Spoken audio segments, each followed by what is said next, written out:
Gluteus Maximus, Gluteus Maximus. Assassino. But Assassino. Assassino. But.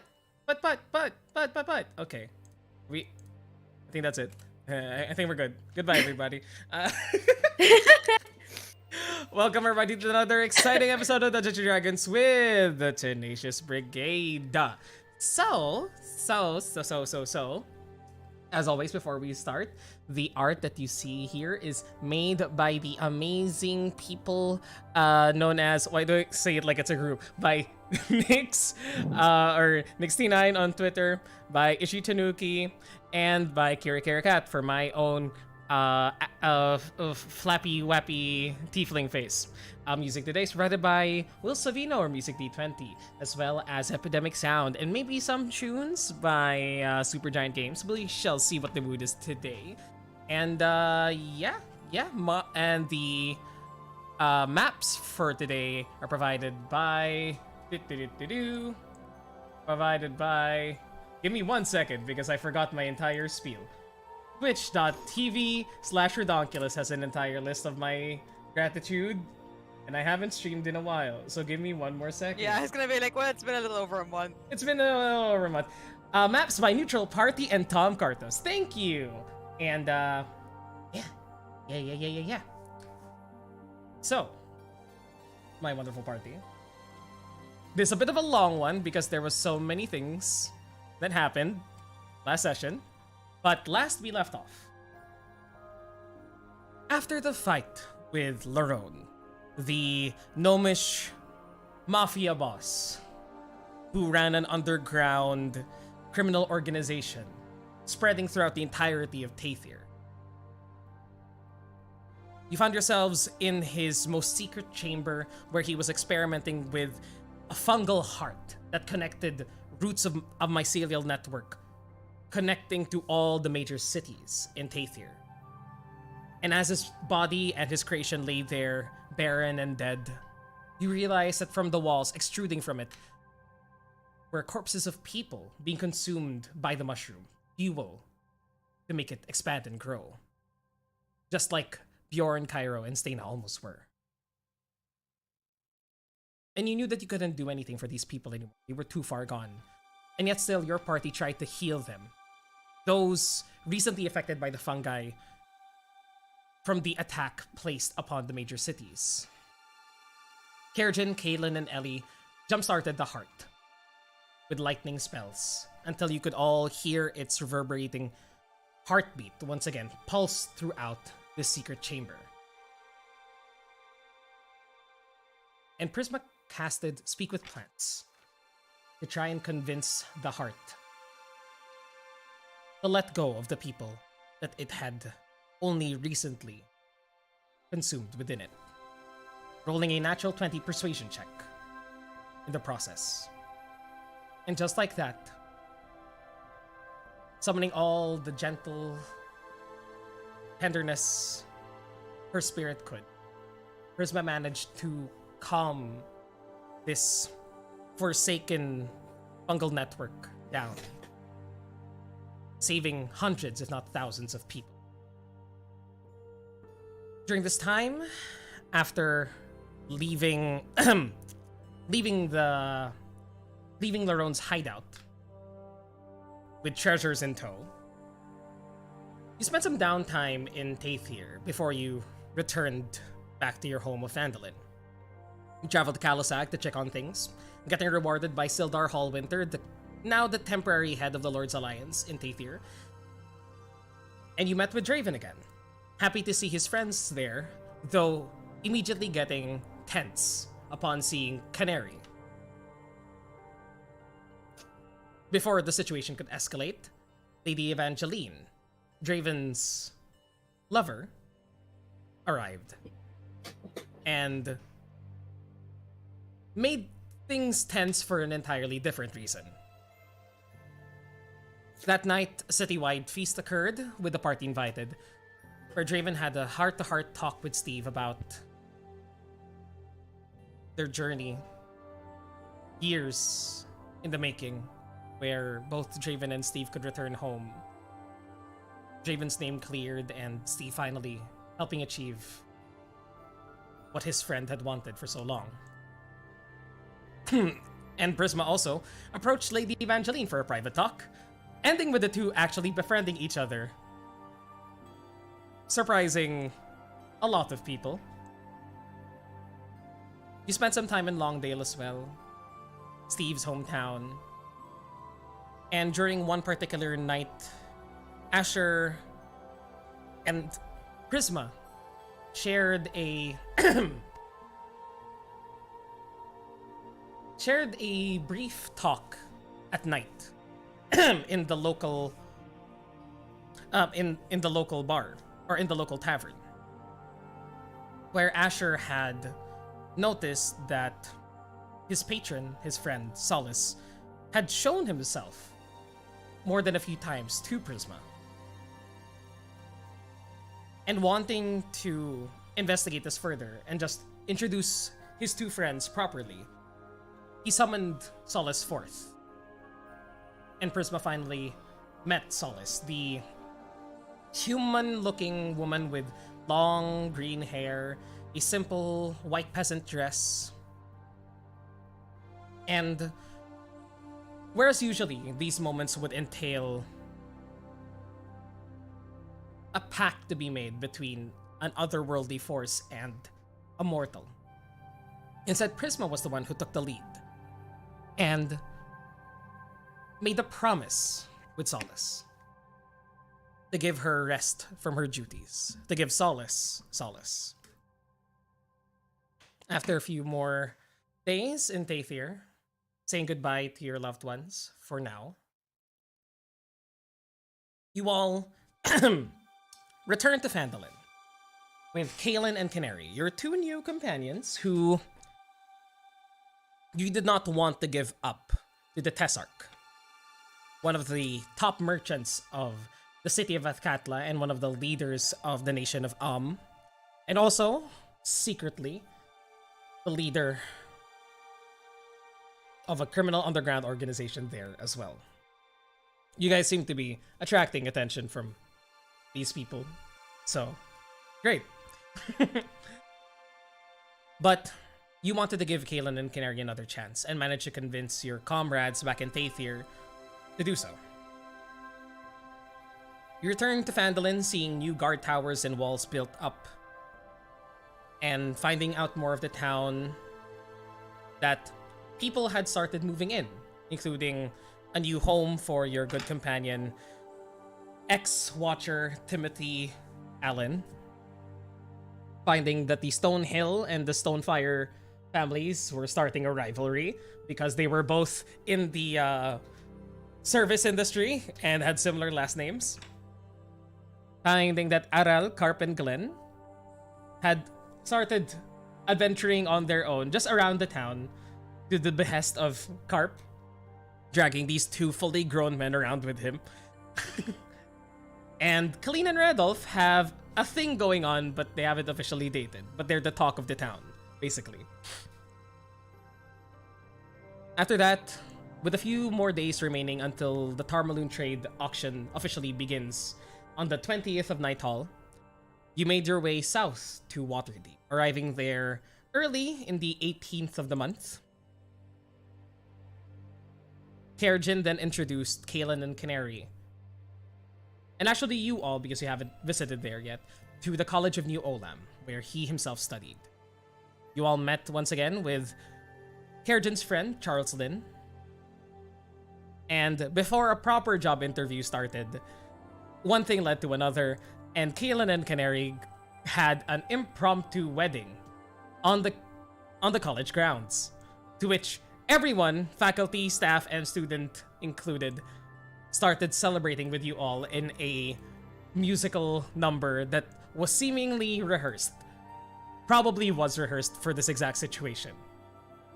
Kaelin and Canary had a shotgun wedding, and you all left the premises of the college to sort of explore the city a bit more before you would say goodbye to your newly found companions. Was it really a shotgun wedding or was it more like a strange one? Isn't the shotgun It's wedding like just like an looking impromptu wedding? No, I'm talking about the fucking rifle that I have.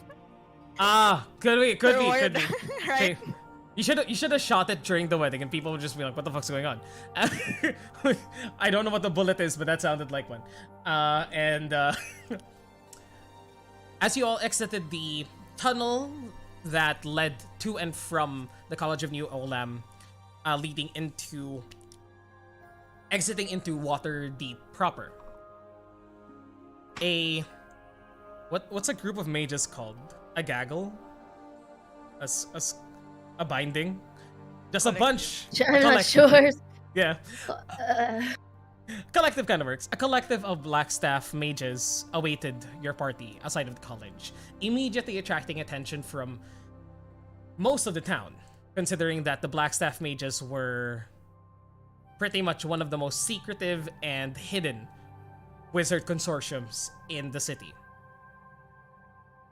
A Genasi woman then called forth for Ellie, demanding that you follow her to Blackstaff Tower, where she said Ladral and the Blackstaff herself were waiting for you. And upon arrival at the very confusing and otherworldly Blackstaff Tower itself, you all began to hear Ladral arguing with what looked to be a diminutive woman with olive skin, dark hair, and an ornate wizard's robe, wielding a tall black staff, exceedingly similar to Ellie's. She introduced herself as Vajra Safar, the current and 7th Black Staff of Waterdeep, mentioning that there are procedures that should be followed in the event that a Black Staff would ever find its way into a person's midst. And her needing to ensure that you were one worthy as such to wield it. She cast her magical implements to the side, including her own black staff and the ornate wizard's robe, which went into a room behind her. And she challenged you to a one-on-one special wizard's duel for the right to use the Staff of Power. Force field then came up behind you so you wouldn't escape, separating you from your friends, Ellie, leaving you to plan for your spells. And with the rest of your party looking on from behind as you see them atop the staircase with this translucent force field separating you from them, a giant pool of water that you cannot see the bottom of, on the ground, just still in the silence, and on the walls around you, these sleek, like stone statues depicting the previous 6 black staffs, sort of like emanating with this arcane power. You can sense it just as though something was watching you from each one of these. And you did, for a moment before, see their, like, holograms, their spirits emanate from the statues and look down towards you, all judging you. Oh, I say 6, but there's actually only 5, because the first statue depicting your great ancestor Kelvin Aronson does not produce such a spirit. There are only 5 watching you currently. But with that, Before we start, yes, go ahead. Ishiwai's Prisma 13 HP. It's Prismal, right? Oh, give me a second. I'm gonna fix I was that. like- Give me a Yeah, sec. I was like, wait a second, something's wrong.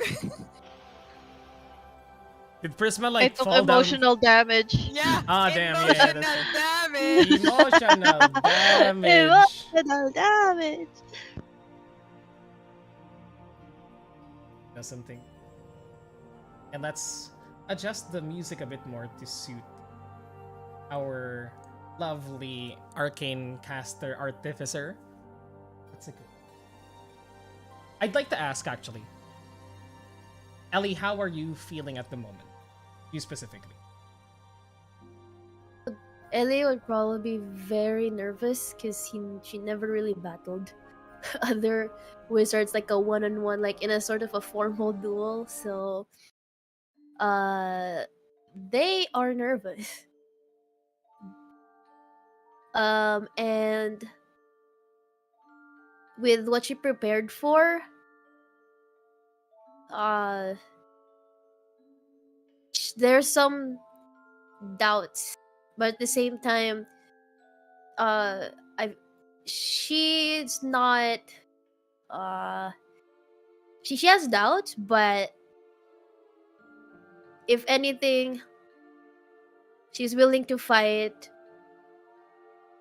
because it's I guess she got attached to the staff already, and also to, I guess, prove herself to her current family. So that's what's in her mindset right now. But she has just doubts because of the recent events. Uh Mhm. that's it. And I guess another thing would be in consideration of if her decisions of not going back home is the Mhm. right decision. So she's one of the it it's one of the things that she needs to find out, or probably like maybe get a takeaway off of, is what she's thinking. But just in general, what's like clear on her face is that she's nervous. Understandable. You see in front of you the intricate dark wooden door where Vasha had sashayed through, really, given her demeanor,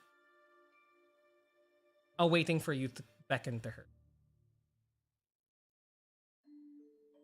Sorry, I couldn't.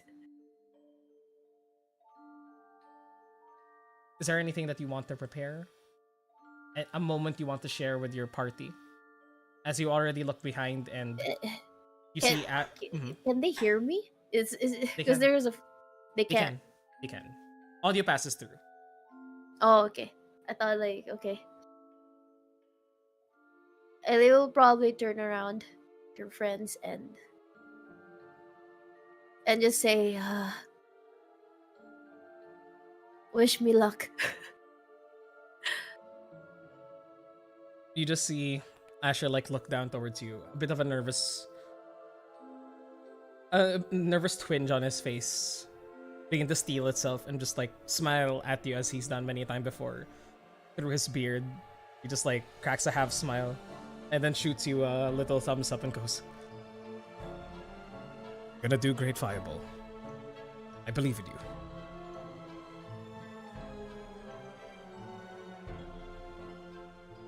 And the guy just like looks up like right here when you're done. She breathes in and out like, Go kick some ass.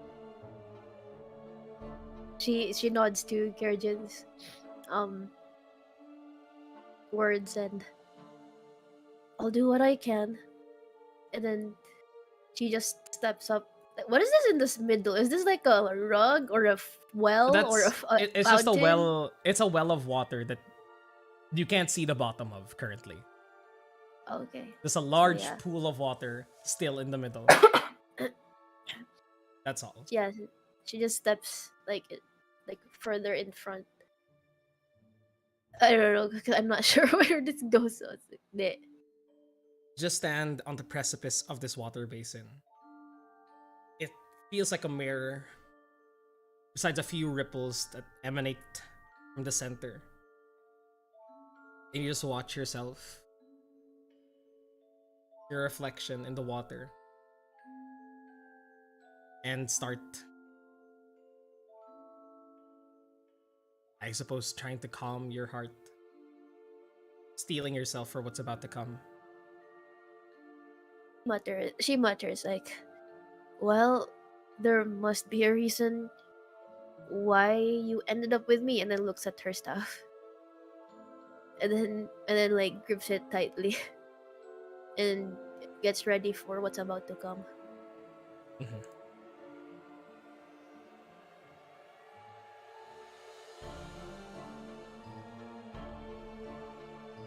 Do you call out for Vajra to begin the duel? I will call out to Vajra. I'm ready. As ready as I can be. You call out to your opponent, the Black Staff of Neverwinter. One of the most proficient arcanists of this generation. And as you call that out, you hear one more word from behind you as your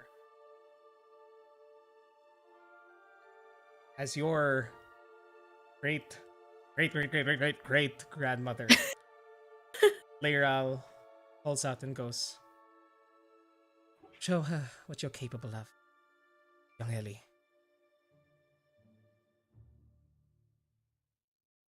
Is then that the door swings open. Out steps Vajra Safar, wielding nothing on her hands besides a simple wooden wand, a pouch of components at her side.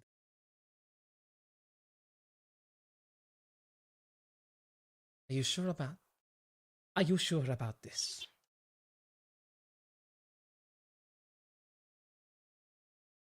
I just can't give up this one. There must be a reason why it's with me. And this must be my test if the years that I have studied and worked hard on have bore to fruit for after so long.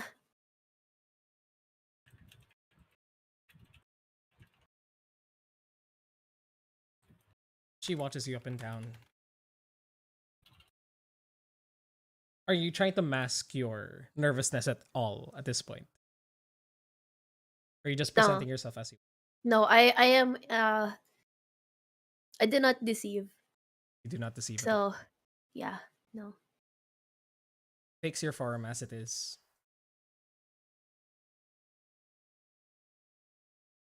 Then the duel. I need you to roll me an initiative roll. Oh, all right. There's only gonna be the two of you here, but that still show who is defending and who is attacking first. As I have shared with you the rules of Wizard Dueling. God, my initiatives are always so bad. Oh, don't you worry about a thing, Ellie. 1 second, let me just fix something. Red gets 11.5. Don't you worry about a thing, Ellie. The thing is with wizards, Yep, wizards. They're all slow. even worse. God, I love the stats. Oh God. But you can sense it as I'll take it as her sort of measuring you and letting you cast the first spell.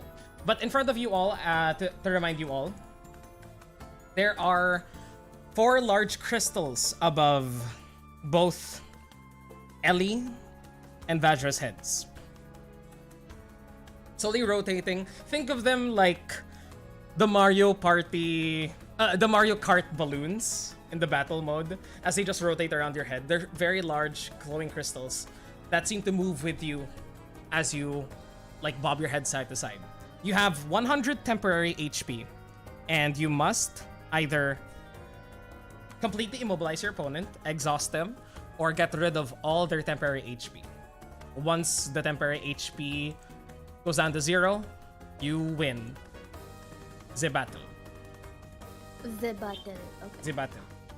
So, with that, Ellie, it is your turn firstly. What do you do as Vajra just takes a readying stance? I have a question. Immediately a Yes. question. I That's have fine. a question. Yes. Can bonus action go first before reaction? I Bonus know we've actions been can go fighting for first. so long, but like just making sure. Bonus actions can go first before the action, but do keep in mind that we're still gonna keep with the ruling that if you cast a spell as a bonus action, like a leveled spell, you can only cast a cantrip as your attacking action. Oh, But so that still remains. Okay. Okay. But defending actions are their own thing. It says naman there, defending action, cast a single spell. If a reaction was already used this turn, the spell can only be a bonus action or reaction. Otherwise, a Okay, single so it uses spell the can be cast. same thing. Okay, Yes, okay. yes. Okay. We can clarify as we go along. All right. Well, she's not hiding anything. Um, she hasn't used this before at all, but she has learned a bit of here and there from her teammates, and again, she's been told of an unknown of a higher degree that it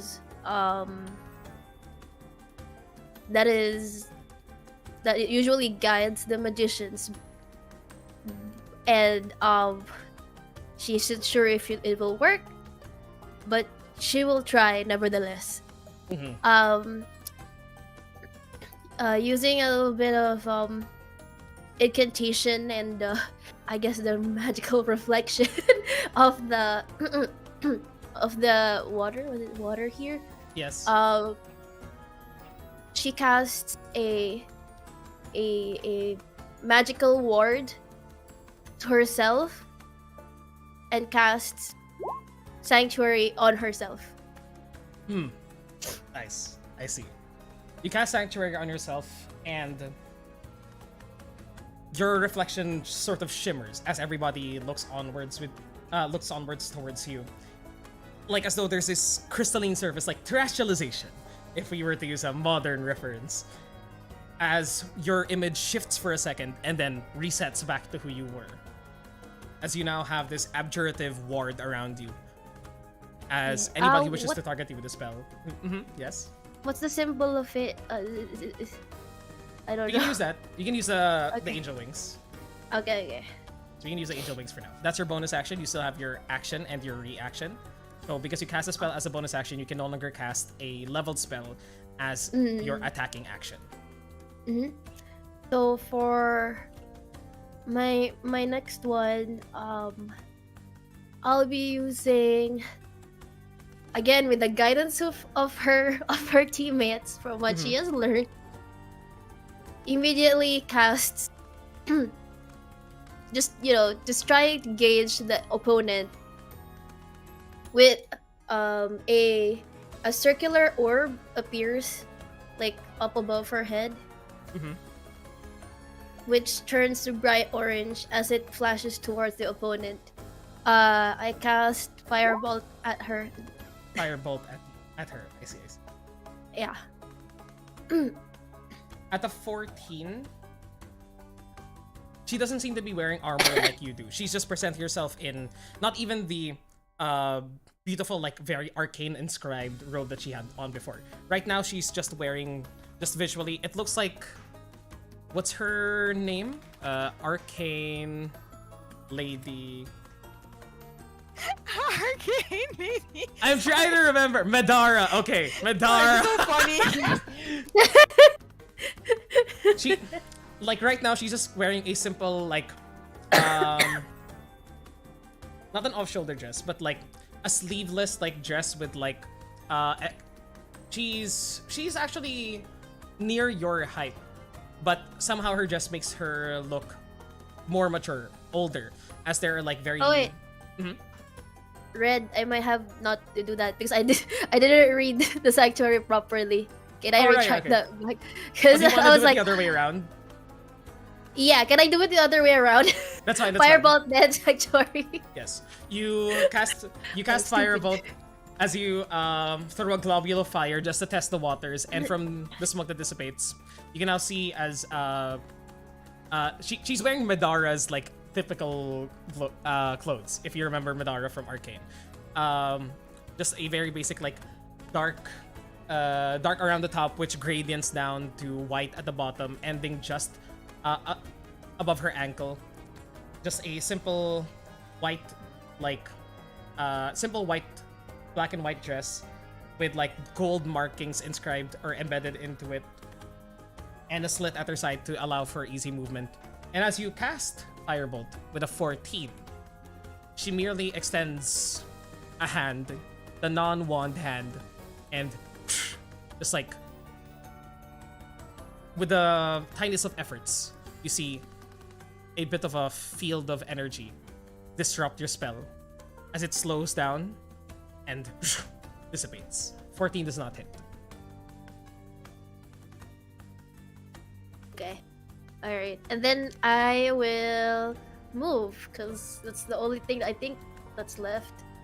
Hold on. Let me just... How many movement do I have?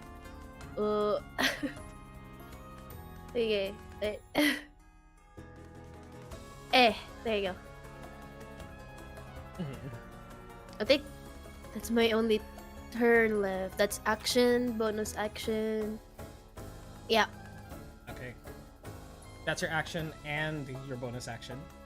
She looks towards you, just following your gaze as you like carefully run around the side of the fountain, and she sort of like mirrors your own movement. But as she takes her first step, you see her foot lifts up as she casts a spell that I know you know, as she begins to cast Fly to herself. And as her first foot leaves the water, leaves the ground, she just rushes to the other side of the fountain, sort of like mimicking your movement on the other side. And she goes, an abjurative magic. Interesting. One typically used by those of lower arcane pursuits, but I can understand why you would approach this. Because you got Sanctuary from not your wizard. Artificer, right? Yeah. Yeah. She recognizes just like, yo. And you basically give the vibe that's like, you're not casting pure wizard spells, are you? Interesting. Alright. And she just like watches you from a distance, just keeping away from you, as she currently has Fly on her, and she's sort of like levitating, I think 10 feet off the ground at the moment, just on the other side of the water. Currently concentrating. As she waits for your next move. And it is now your move, Abby. Like it. Oh god. Hold on. Brain. Okay.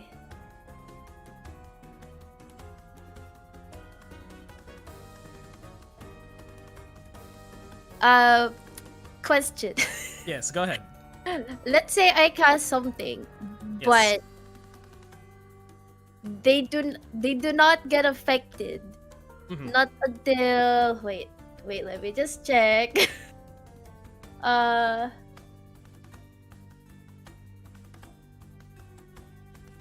You know what? I'll just cast it. Okay, go ahead. Yeah, never mind. I'll just cast it. I'll lose Sanctuary. Whatever. How high is Is she? Mm. She's currently around like 10 feet, just like Iron Man. Doctor Strange sort of like just levitating up in the air. Her hands are at her side right now. One hand holding the wand, one hand on her pouch, ready to like quick draw something to cast a spell if she needs to. I'm measuring in my brain. I Go need ahead. a 20-foot thing, but like up above like where she is. Would she be Oh, I think she should be at the center point, I think. Yeah. Okay. All right. She would be at the center point of this. Yeah, center point of this. Mhm. I will cast. Okay. Oh, So, let's go. coming from her magical components again, she casts. At first, it starts with a really a small orb, and then suddenly it goes small and disappears. But like a train of light follows to the floor, and then moves upwards towards her, and then it suddenly grows, and out comes a storm sphere. Storm Sphere. Alright. She doesn't have that spell with her currently. So she's going to use a reaction to recognize what it is. As part of the rules, we can recognize each other's spells. And moving forward, if she casts a spell that you don't know, I'll ask you to roll if you want to, you can roll a reaction to figure out what spell she's casting if you don't have it in your save repertoire. So she's gonna try and recognize whatever spell you're casting. That's a...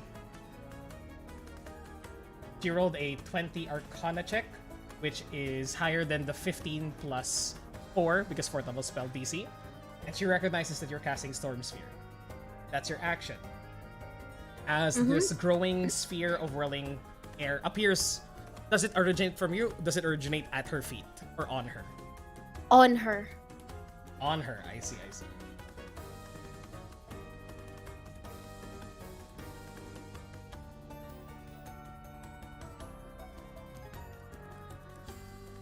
She recognizes the spell, and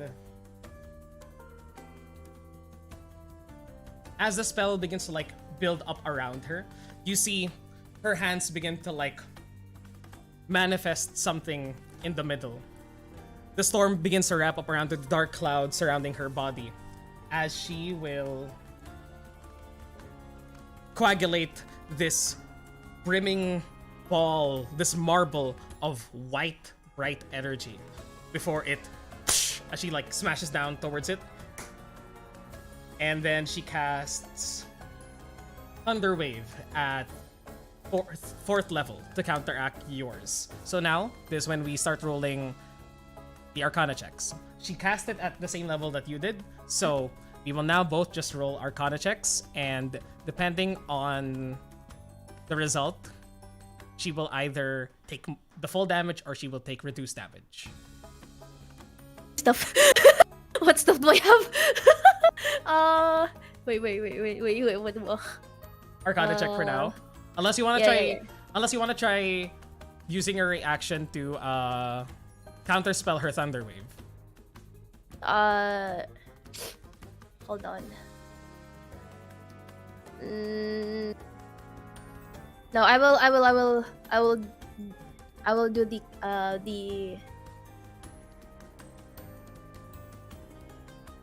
You know what? I'm gonna use the counter spell. You're gonna use the counterspell?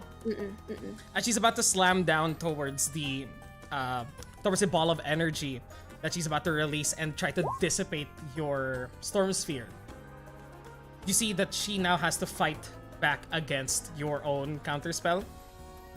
And you see that there's struggle as she's trying to put down her words. And she like looks down towards you. Now we're getting into business. As she like, for a moment, one hand contains the thunder wave, and she releases her grip on the other hand, and she uses her wand to counterspell your counterspell. And you cast it at 3rd level. She will match your counterspell. Arcana. No. The counterspells work just as normal. Yeah, but like the thunder wave, because if that's the case, the thunder wave would continue. The thunder So we wave have would Arcana continue check? versus the Arcana. So it's now just thunder Arcana wave check. versus Arcana. Yes. Okay. All right.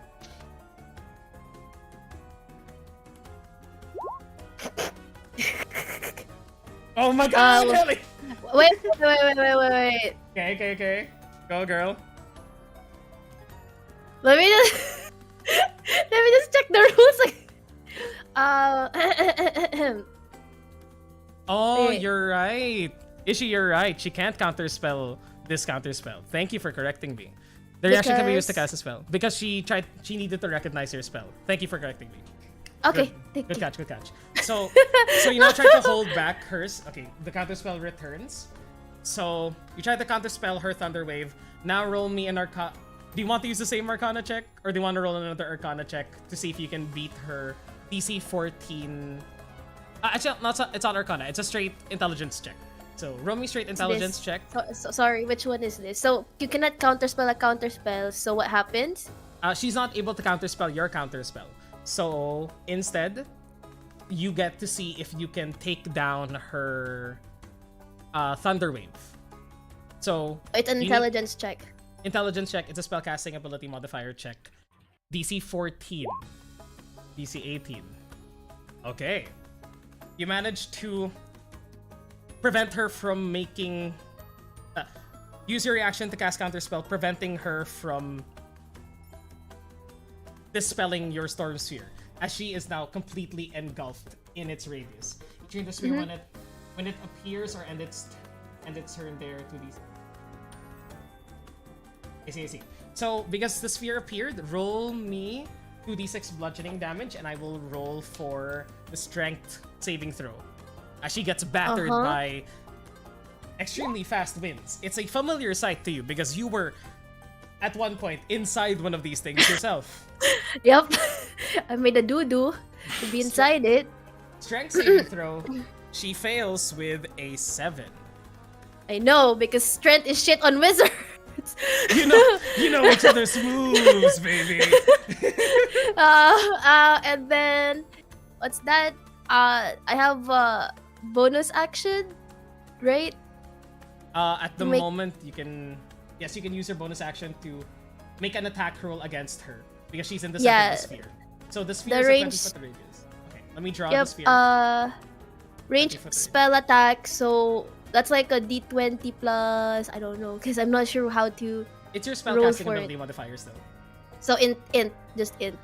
Your spellcasting, your attack. You click on your attack roll, your spell attack roll, which would be on your spell page stats. Okay. Spell attack roll. Does it click? Did it roll? It didn't roll. Or is it the spellcasting ability? It didn't roll. Let me check your sheet for you. 1 second. It should be on your spell sheet page. So go to your spell sheet page. Yep, I am here. Yes. Okay. I've been Then clicking. spell attack bonus. So just roll me a D20 plus that 12. Because Okay. it seems as though Storm Sphere doesn't have the attack roll embedded into itself. Yeah, D20. And then that's the D20 plus 12, so 19 plus 12. And then I have advantage, so I'll be sorry. I should have did it. I have advantage. Okay, never mind. And then on a hit, and then 4d6 because it hits, right? Does it hit? Yes. Okay. Roll me a 4d6. Okay, 4d6.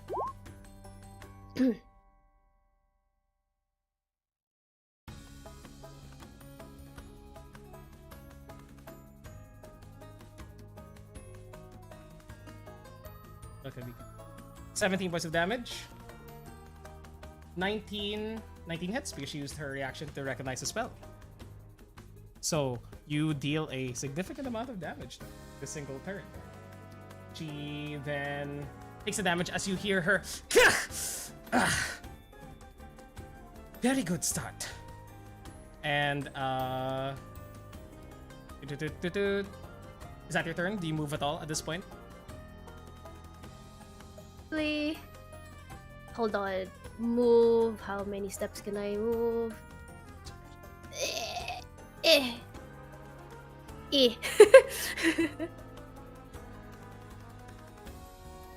That's it. Can't move anymore. Yeah. All good.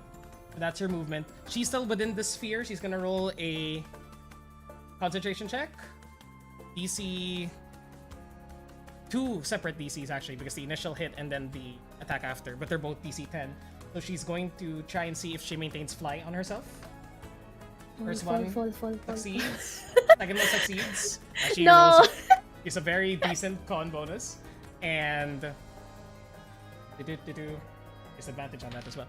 And you just see her jettison up the top of the sphere, flying directly. How far? She recognizes a spell that you cast. She knows the range of Storm Sphere. She then flies up 60 feet towards this direction. Oh. Super high. Yeah, 60 feet. And you can see the ceiling above does have an ending in this portion. It seemed like dark and like all that like magical matter, like, oh, I can't tell if this is if this is a never ending or not. But you can see that as she nears it, like solid blocks of matter begin to close, and you see that the roof itself goes up to around 100 feet high. And she goes, impressive. Impressive. Now, come up here with me. And she like points out a finger towards you. And then Okay. points No, it's points, okay. points upwards. Do I have that spell? You don't have that spell. Would you like to Okay. you actually don't have a reaction to try and recognize it because you use Yeah. your reaction to counter spell. But you just feel. You see as the water, which was still, begin to jostle around because of the storm sphere that you cast. And it was already moving around a lot because of the winds and water generated by your storm sphere. But then you see the droplets go up. And another droplet. And another droplet. As water begins to rush up towards the ceiling in front of you, obscuring her from you, and you feel your body begin to float in the air as well. As she casts... Well, I need you to roll a dexterity saving throw first, as you feel whatever was holding you down onto the earth disappear. As gravity begins to reverse itself.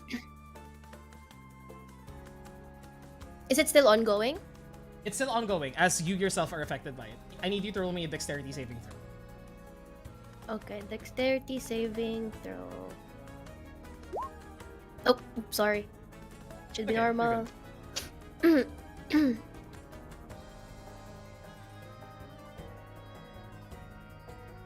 Dexterity saving throw 11.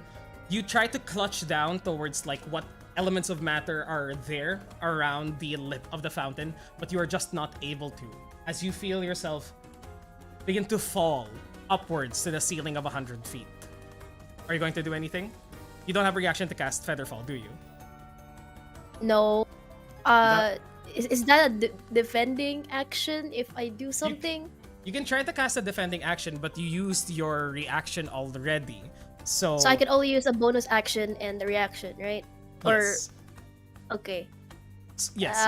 You can only cast a spell that is a bonus action.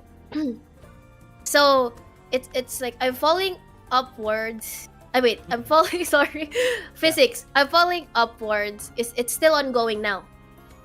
Yes. You are hurtling towards the ceiling itself. Hurtling towards the ceiling. Hold on. 50-foot radius. You're good, you're good. Ah. Basically, this... Let me just measure this corner, because this is a biggie spell.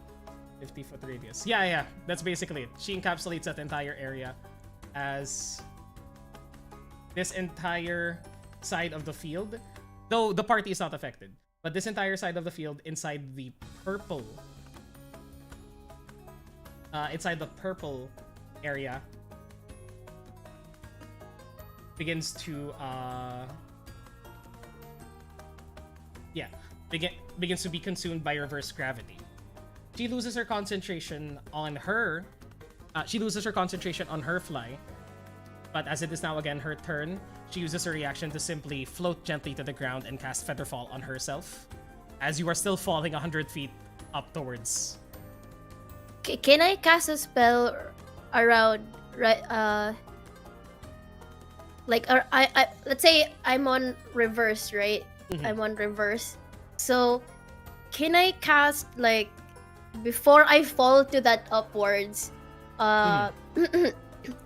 Just 30 feet. Like going towards here. Can you see?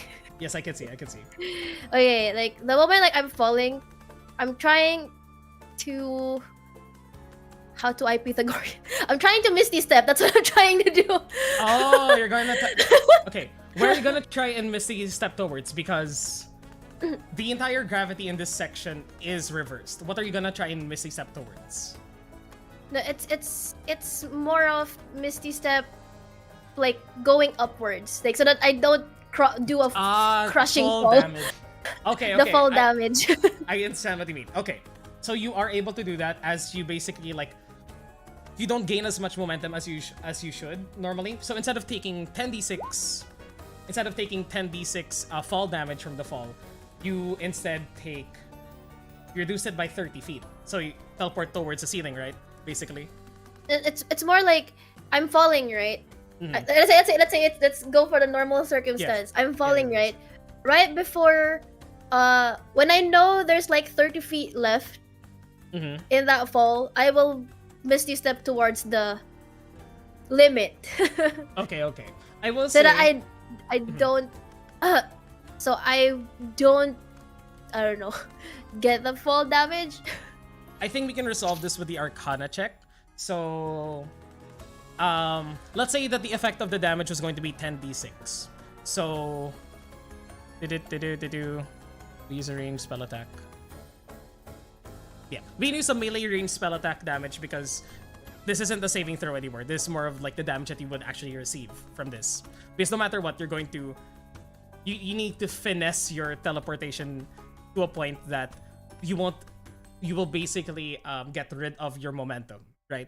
So, both of us roll Arcana checks. She has a bonus against it because she used a 7th level spell versus your 2nd level spell, so she has a plus 13 to her Arcana check. But you can see, but let's see how much damage you will still receive from this. Because this is a very smart move of teleportation. This is a very smart move. So, roll me an Arcana check. Check. Where is my Arcana? And then yeah, what is that thing that I have? Do I have blah blah blah? Okay, never. No, just go first. I need to know if I passed first. Sure. You rolled a 24 Arcana check. She rolled a 17 plus 13. Oh wait, a 17 plus 7 actually. Oh my god, 17 plus 7. 24. You Holy have an equal Arcana check. So you only take half damage from the fall instead of the full 10d6. So... It is difficult because teleportation doesn't get rid of your momentum, but you finesse it in such a way that you at least don't take as much of the brunt. So that's a very smart move. So that's 10d6 halved. Wow! Because yeah, it was 7th level spell versus a 2nd level spell. She would have a 7 plus 7 bonus to it. 17 plus 7. 24. You fucking meet her ability. Nice. Okay. So you take half of... That's a lot of ones. Holy shit. Nice, love you. Come on, I need that same lovin' from Pokemon.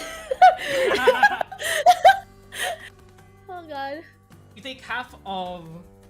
From 10d6, you take half of... half of 26. You take 13 points of bludgeoning damage instead. In math 87. Okay. All right. Whew. Okay. As you just like crash your shoulder against the you crash your shoulder against the against like the ceiling, which is now just this like dark rock that's holding you aloft. I need you to roll me a concentration check to see if you maintain your storm sphere. Though I will say, yeah. Currently at the moment you cannot see where Vajra is because there's just like a pillar of water now that is slowly like that is like in between the two of you, and also the water is now starting to like you're lying down on the ceiling, right? And you feel that the water is now beginning to lap up towards your head.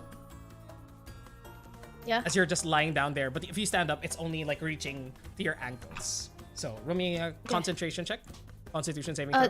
Constitution saving throw. Okay. Mhm. Okay. Constitution saving throw. You're fine.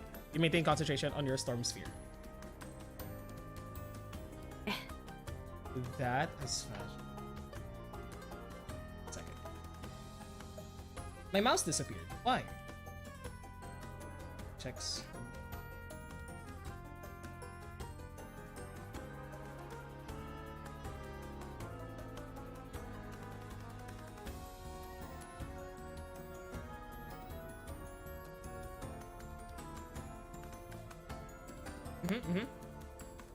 Yeah, that is her turn.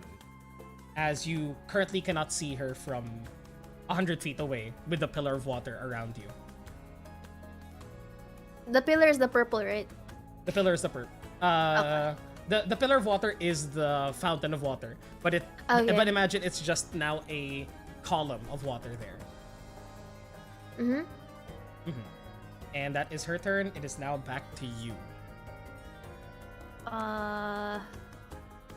Hold on. I need to get out of this place. I need to get out of this place. Oh god. Alright. I will...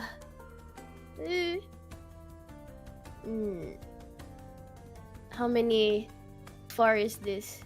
Okay, never mind. Okay. I will do what I know best. Even though I don't want to right now. Okay. I will do this. Vengador, where are you teleporting? I guess right outside. Okay. Because I don't want to be there. Probably here.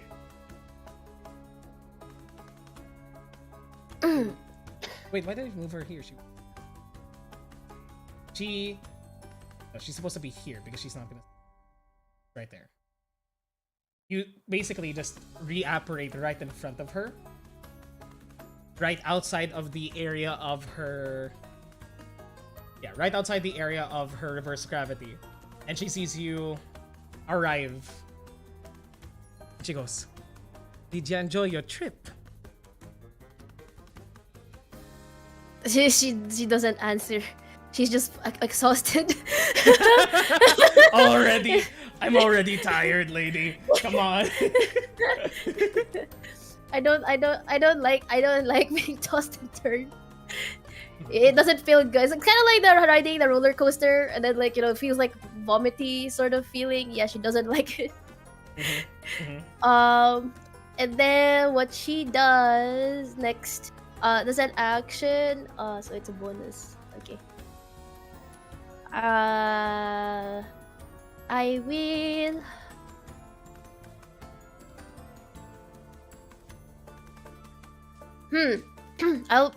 I'll. I still have movement, right? Right? Yes, you do. Okay.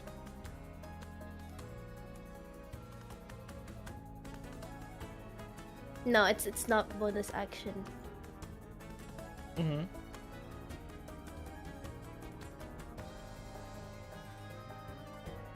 Wait. I don't have much bonus action. You're fine. While you're deciding, I want to ask, how's everybody from the Peanut Gallery enjoying this site? Peanut Gallery. It brings out some snacks. A lot of our fights are starting to turn out like this, haven't they? Right. Want some? And Cajun hands out the pack of crackers, and you can see that his hand is kind of shaking right now. Asher's right next to you. Yeah, go ahead. Sorry. I was like, Steve would notice this. He has 22 passive perception. Yes, he would. Yes. Yeah, it's like, doing okay there, Ginny boy?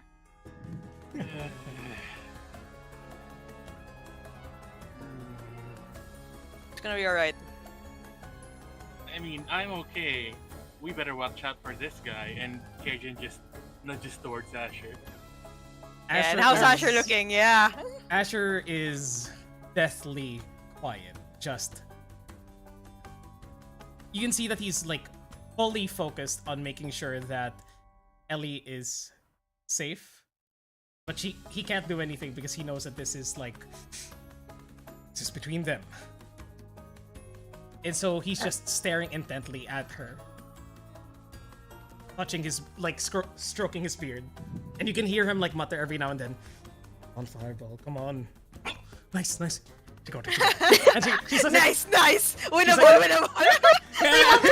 Winnable, Ellie, winnable. And he's not listening to you guys anymore, but do you like try to get him out of that stupor, or no?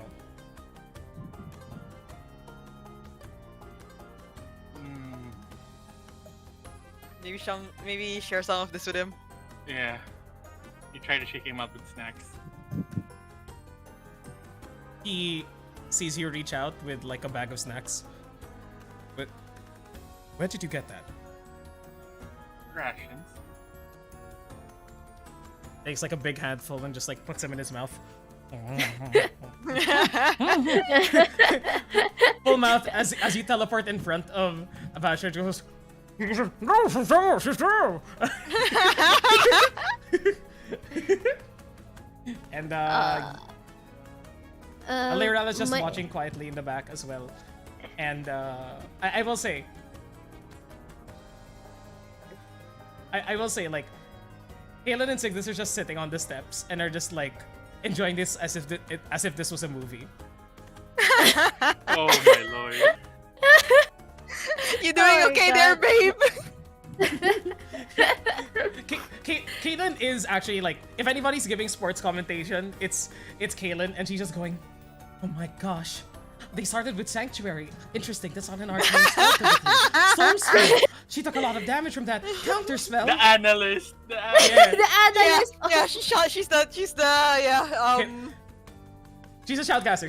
Yeah, shoutcaster. And Basically. Canary's just like resting her head against her girlfriend, and it's just like, I'm bored. Just like, shh, this is so amazing. Hey, don't you understand? Okay, and that just happens. Ellie, what do you want to do on your turn? I will just have to cast Sanctuary because essentially if I punch, that's already an action, right? Yes, and you're the user action as well. So yeah, I will just do the Sanctuary again. I don't know what she will do, but I'll just cast Sanctuary. Okay, you cast Sanctuary again. So say DC 16. I see.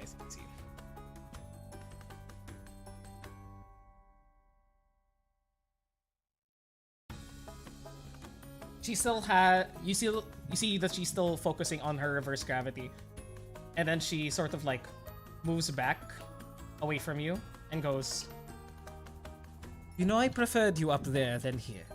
And she's going to try and break through your sanctuary, and as an action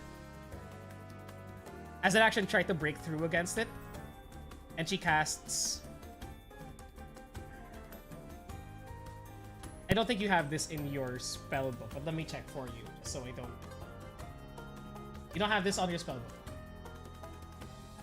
As she begins to like draw an arcane sigil at your feet, she's gonna try and cast. She's gonna try and break through of it first. So spell save DC 16. He's gonna try and break through your sanctuary. If she can't, she loses the spell. She manages to break through your sanctuary with a 21. As you feel your protection break,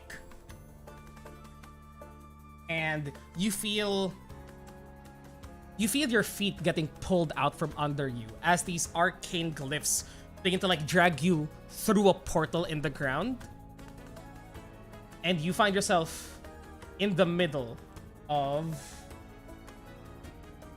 you find yourself directly in the middle of the water pillar that's still rising up at the surface. You can see now that the ceiling is starting to like fill with like a 10-foot deep pool of water as she throws you into the center. And once again, I need you to roll me a dexterity save. I need you to roll me constitution saving throw first. Sorry. I need you to roll me constitution saving throw first to see if you will be affected by her spell, which is Vortex Warp. Wrap. Pala. Yo, Vortex. Constitution saving throw? Warp, not wrap. Why did it say wrap? Somehow. Save is Ellie. I was muted. I was talking. Can I Okay. do something about that spell? What are you gonna try and do? You can use your defending action against this, yes.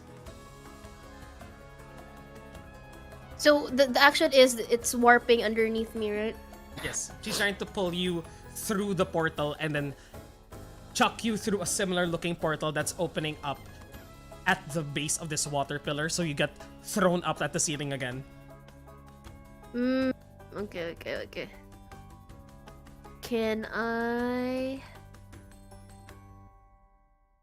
Okay. Vortex. Okay. I will use...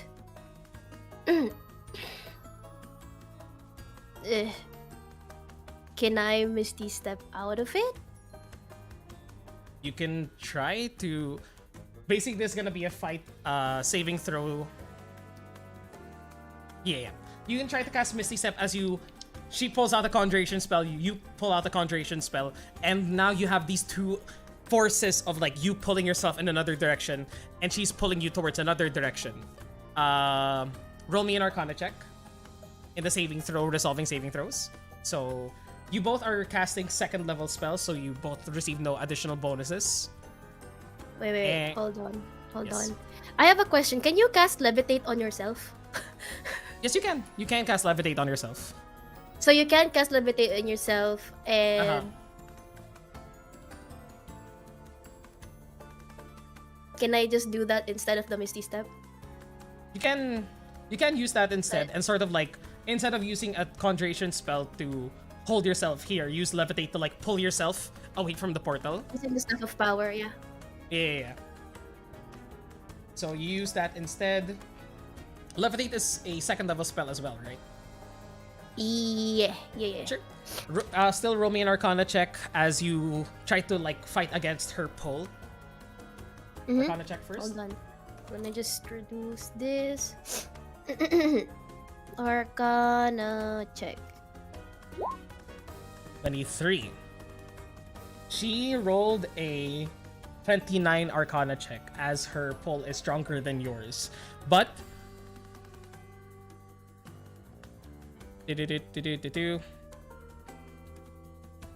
because with around the difference, defender is equal to attacker. Attacker is 29 to 6 plus 5. Your spell still manages to like hold off her spell just a bit.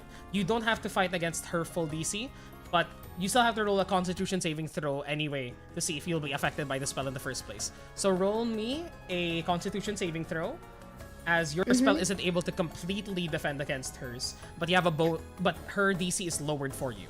And I'll just do the math in my head. Okay, I will con save throw plus proficiency bonus because of the transmitter stone. Yes, please. Go ahead. Okay. Oh shit. Oh man! What's the total? And then plus 4, it's 10. 10? Yeah. Even at 2/3 of her DC. No, that's not gonna cut it. As you try to hold yourself aloft with Levitate, you're unable to, and suddenly you feel the rush of water all around you. Roll me another dexterity saving throw as you are pummeled by water on all sides and are basically now just falling down a waterfall. Dexterity saving throw. Dexterity saving throw. It's gonna be the same 10d6 points of damage from the fall. And from the fall. What else do I have? You still have your reaction to cast Featherfall if you'd like to. If I had the feather fall? You don't have it prepared? Okay. No. Gotcha. But that was your defending action to cast Levitate. You still have your actual reaction though. If you have something Yeah. using your regular reaction to use. I don't know if I have. So many layers in this magic casting duo. Do I have other reaction? Hold on.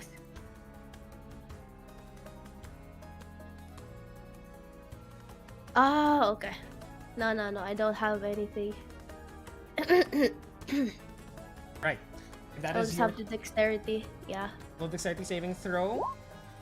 Ugh. Still not enough as you are pummeled by a literal waterfall at all sides. You take the full damage. Oh,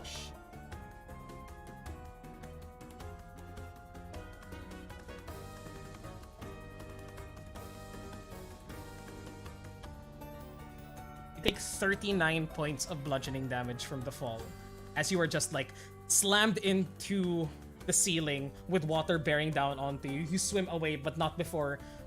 You don't feel the exact pain, but it's more because of the protection of whatever this crystal magic is. You are protected from actual bodily harm, but you feel the pressure onto you. And if look and see, what's your temporary HP at now after 39 points of damage? 48. 48 points of damage remaining. You see 2 of the crystals have completely shattered, and there's still 2 that are levitating baliktad around your head now because you're now in a reverse gravity situation. And that's her turn. Now your turn, Ellie. So I can't see her at all because I'm in the middle of all the stuff. I'll say you can use your movement to swim to a different portion of the area. Yeah, I see my storm sphere. So you see your storm sphere, yes. So I do not go there. Mm-hmm. But it's a point of something, so I will swim towards where I was flung. Oh, can you roll me Constitution saving throw again for your storm sphere? DC 19 con save. Because you took 39 points of damage. Yeah, DC yeah. 18. DC 39, 30, 19. 19 con save to Okay. maintain concentration on your storm sphere. Okay. Constitution. 14. Do you add your bonus there? Yeah, it's 18. It's 18. Do Yeah. you would be reminded that you have the talisman. Mm, You have the talisman if I you do. want to use it. It's an ability check, not a saving throw. Oh, you can't use it for that. Okay. And You- I'm not using my mind Beloved sharpener at the. Mind No, mind sharpener. sharpener. I won't Okay. be using it. You're not using mind sharpener. You just drop the spell as storm sphere dissipates as you smack it. But it's now your turn. You move, and I'll say you can move anywhere within 30 feet. There. But currently the ceiling does have like I said before, a 10-foot like layer of water now on it, so you have to like paddle your way there. Mm-hmm. Mhm. Hold on. Get rid of this. You are no longer concentrating at the moment. Sanctuary is gone. Yeah. Can I see her though from here? From there, I'll say there if you move like out of the way. Just moving like if you see my if you move to like this side of the water, then you can. But she's 100 feet away. No, 90 feet away because you're paddling on the water. So here, I can be like here. Yes. Here? Yeah. Yes, you can. You can see her there. Okay. I will. How many feet away again? 90 feet from you. Exactly. 90 feet. Mm.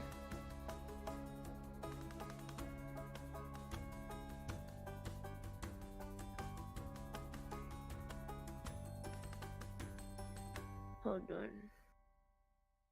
90 feet.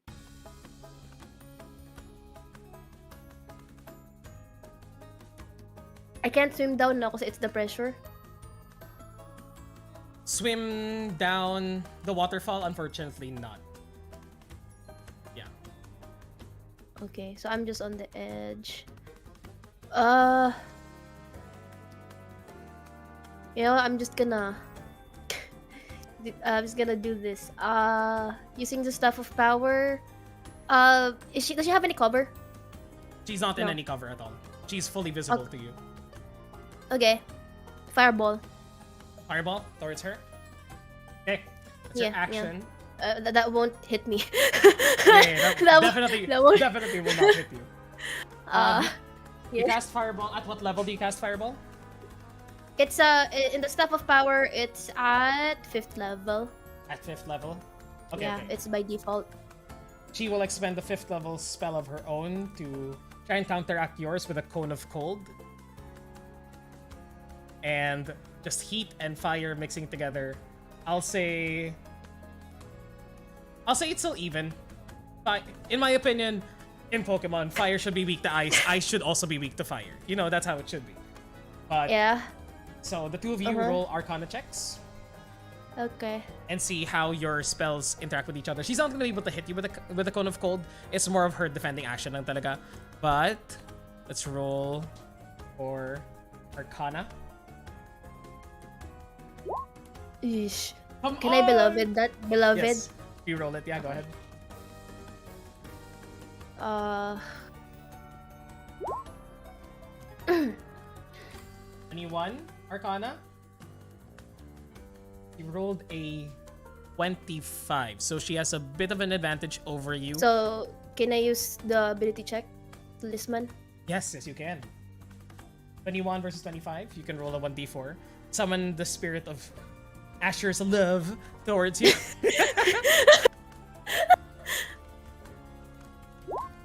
Oh god. 24! Wait, 24 versus 25? Yeah. Yeah. She manages to eke out just a bit over you as you cast your fireball and she casts her Cone of Cold. You still manage to... Yeah, it's larger. It's larger. 24 to 25 saving throw. She's greater. Unfortunately, your fireball is completely consumed by her Cone of Cold because she managed to roll higher than you. Are there any other bonuses that you can use at this moment? Yeah. Probably just another sanctuary. Okay. Oh wait. Sanctuary is a leveled spell, unfortunately, so you can't cast it on yourself at the moment. Yeah, I don't know. Magic Stone doesn't do anything. It's fine. On a pebble. On a fucking pebble. Sure. There's probably a rock here somewhere. But do you just remain there, sort of like levitating, or just like paddling on the water? Yeah, at the moment? cause I can't. If I go, I can't go down. Mm-hmm. I will fall. Gotcha.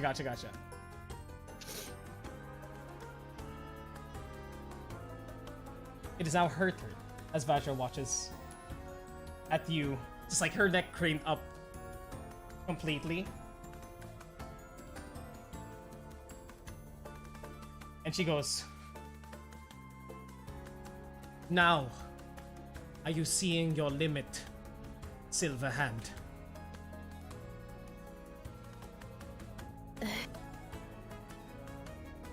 Not yet. It's not over yet.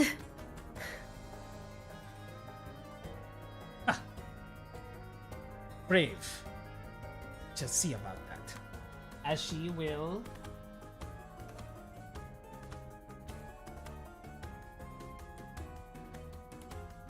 very far.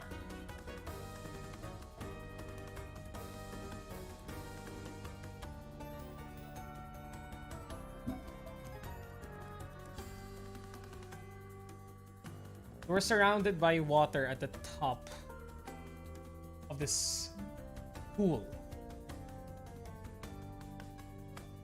And you see around her hands builds up this frigid globe of ice. Just in the middle of her palm. You are not familiar with this spell. Would you like to try and recognize it as a reaction, or would you like to keep your reaction? I like to keep my reaction, yeah.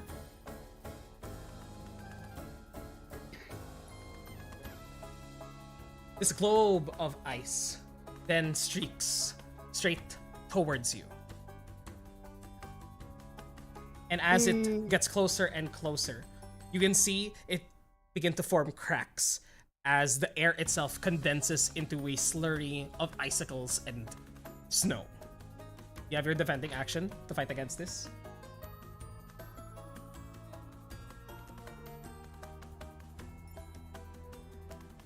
Counterspell? She's beyond 100 feet from you at the moment. She's beyond 60 feet for counterspell, unfortunately. Okay. You have another... It's You know it's ice. it's ice. So I'll probably counter it with another fireball. Counter the fireball. What level of fireball are you gonna cast? It's at level 5. It's what the staff has. Okay. She has a bit of a bonus against you because the spell that she casts is higher than 5th level, but not by a lot. So we'll come down to another roll of Arcana checks again. Okay. Head. Hold More Arcana on. checks! Holy fucking shit!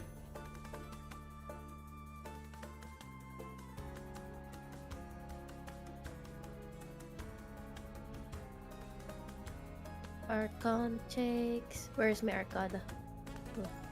Oh. 11. Does it do much? 11 points. You are able to hold back the sphere, but she rolled more than 10 Arcana against yours. So her DC is rounded down to 3/4. So at the moment, roll me a dexterity saving throw, as you are unable to stop the entirety of this globe from reaching you. It explodes as it hits. It explodes in the air as it hits your fireball, but the radius of this spell, freezing sphere, reaches you and the water around you. Roll me a dexterity saving throw. 17. 17 makes it, actually, with a rounded down. But you still take, but you still feel the extreme drop in temperature surround you as the water and liquid around you begin to freeze up and start. 1 second.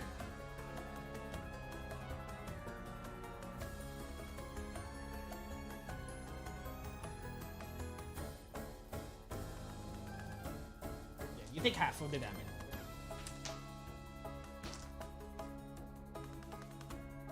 Half of 10d6.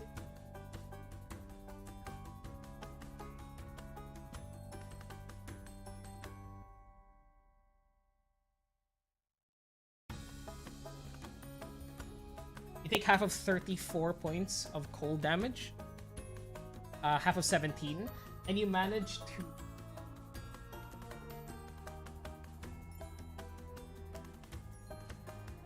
because you managed to roll higher than the dexterity saving throw, you are not trapped within the ice on the water. You pull yourself free just in time as the water solidifies underneath you, taking only 17 points of damage, and you are not restrained in the ice itself.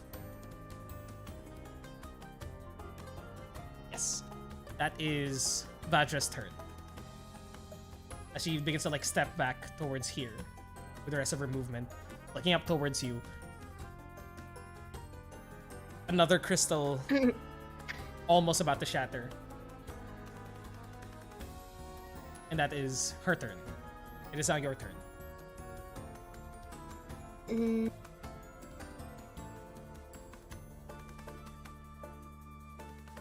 I can still see her, right? Yes. She's just standing there up at you. There's this air of enjoyment as she's showing herself. Could you roll me an insight check, actually, as you're just watching her intently for her next move? It is difficult at the moment, but you can the best you can see, she has a smile on her face for one reason or another. It doesn't. You're not sure if it is a malevolent smile or the smile of someone just actually enjoying themselves. She's smiling up towards you. Hold on. As you're... How? Mhm. Wait. Let me just ask. How many feet can you teleport with Thunderstep? 120. 120. Yeah. Because I have been reading wrong. I thought you could only teleport within 10. Oh no! Okay, it's okay. It's okay. Hold on. How far am I on her person right now? 90 still? 90 still at this point. The water has basically like, with the explosion of the freezing sphere, the water, there's now just like a chunk of ice at the ceiling, just like trapped into it. You're not restrained by it. The water is still pouring into it, but it's like an iceberg with like a waterfall on top of it, but upside down. Magic is fucking weird. So you're now just 90 feet away from her at this point. Yes.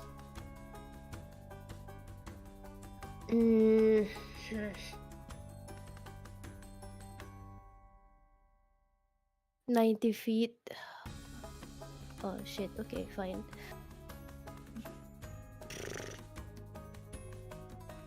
I will...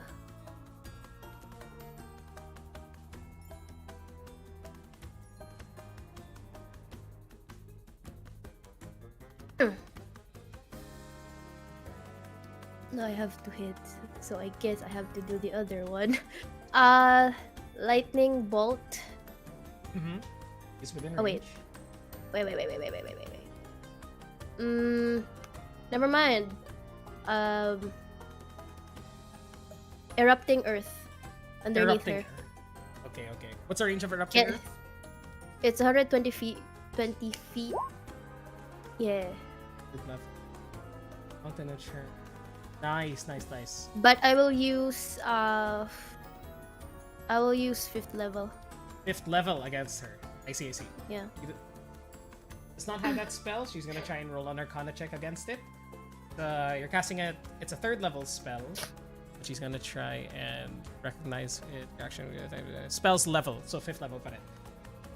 The 20 Arcana check. As she's staring up towards you, there's this arrogance. There's this joy in the fight that she doesn't look down at the ground underneath. She notices too late what spell you are casting, and she's not able to realize what it is. In that moment, her defending action will be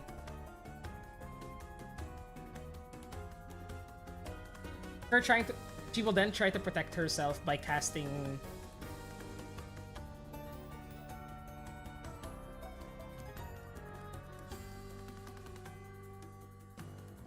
she's gonna protect herself by trying to cast Fly again. Wait, no, not Fly. She'd lose reverse gravity. Instead, she's going to try and cast Misty Step as well, and try to escape it before it crashes down on her. But you have the higher levels. Counterspell. Can I counterspell that? You're greater than 60 feet, unfortunately. So you're Oh, not yeah, able to hit her right. with the counterspell. She is only casting Misty Step at 2nd level though, so you have a bonus of, in this Arcana check, you have a bonus of +3 to your Arcana check. She realizes a bit too late. So roll an Arcana check as she tries to escape against it. 24.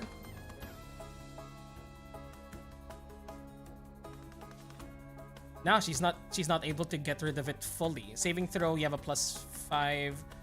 She still has to make the saving throw against your erupting earth, and you have a +5 bonus against it. Your DC is, she doesn't have to save against your full DC, but she has to save against 2/3 of your DC. So 2/3 of 16 is 12, I think. Or it says 12, 11. She still has to make that, and she has shit fucking dexterity anyway. So see how it goes.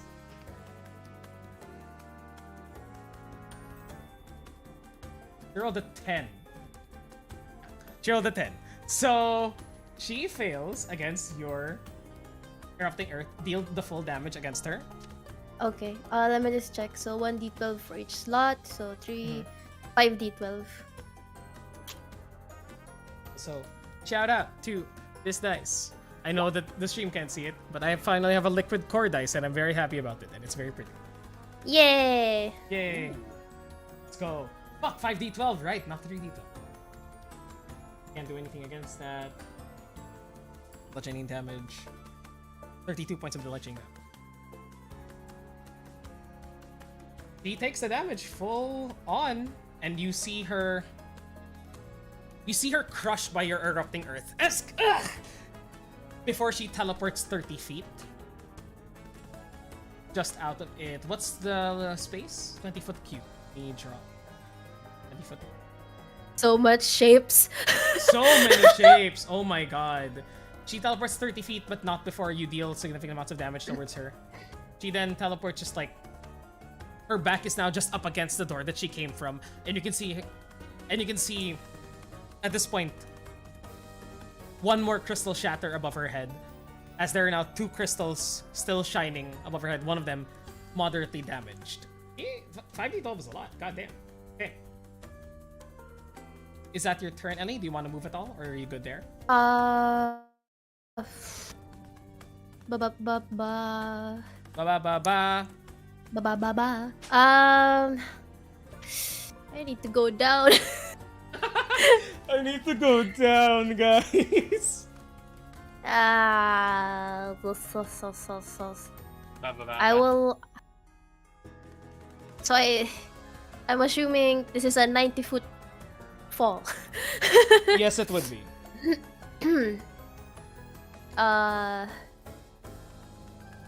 No. I'll take the what is. No, I already cast something. I can't do that as well. No, I can't do anything. Yeah, I can't do anything because I only have like magic stone. Gotcha. Yeah. Gotcha. Alright. You Prob- have magic stone. I have a question. This is like the edge. This is the edge of the like pillar, right? Yes. So if I move here, can I move around here? Because the pillar is iced now and stuff. You will be able to move around that area, yeah. It's not ice, Oh, you wait. can just like walk. So I have to do this. Yes, Somewhat. around the pillar. To dance around it, because the pillar itself is now ice. But you can move that direction. On the upside down on the ice. Will I at least have a little bit of cover? I'll say Like I'm gonna be doing this. with 100 feet, I'll say you have half cover if you go here. Here? Yeah. Right there. Yeah. I'll say you I wanna like take hide. cover. You hide behind the ice pillar and gain 1/2 cover. Your group, Team B. I'm gonna throw this at Team B. How do you react at this moment? I'm just gonna go to the CR, but please RP for a bit. Jeez, what are they throwing at each other? Ellie's probably shouting like, "Guys, I need help." No, we cannot. Yeah, unfortunately. Cage already has a claw up on the wall. Come on, Ellie, come on. But she's just probably like, she's kidding her like, "Guys, I need help." Chuckles and is like, "Oh God."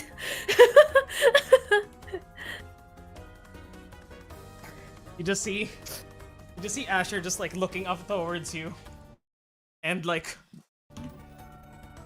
he's never seen this perspective before of the ceiling being where you fall, and like he takes a step back and he just goes, "I think I'm gonna be nauseous." Actually. Oh yeah, oh shit. Just- Hang in there, big guy. Yeah, no, that's right. Yeah. It's the opposite now, and yeah, y'all just watch on as Ellie And finishes her Cajun- turn.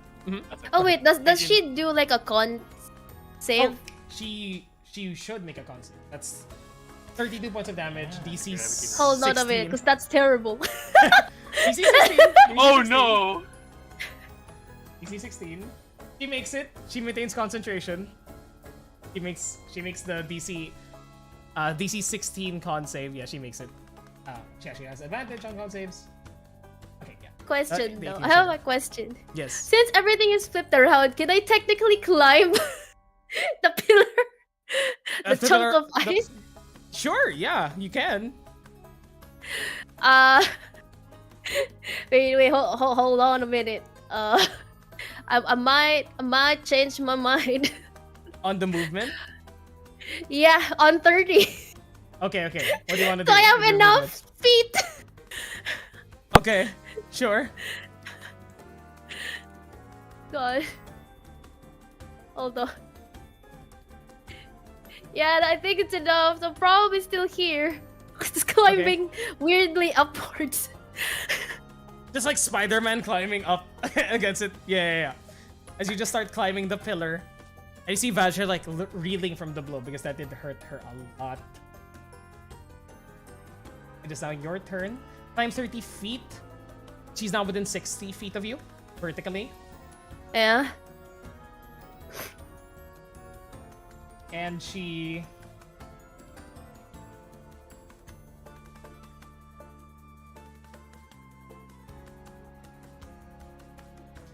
Not anymore.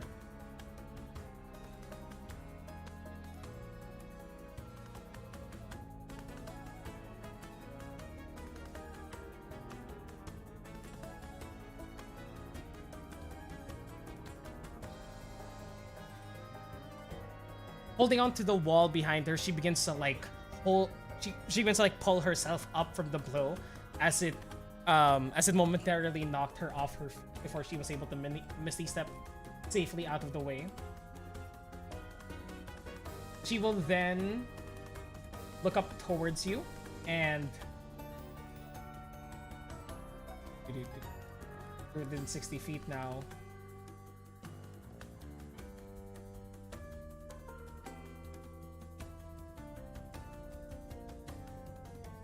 You're holding on.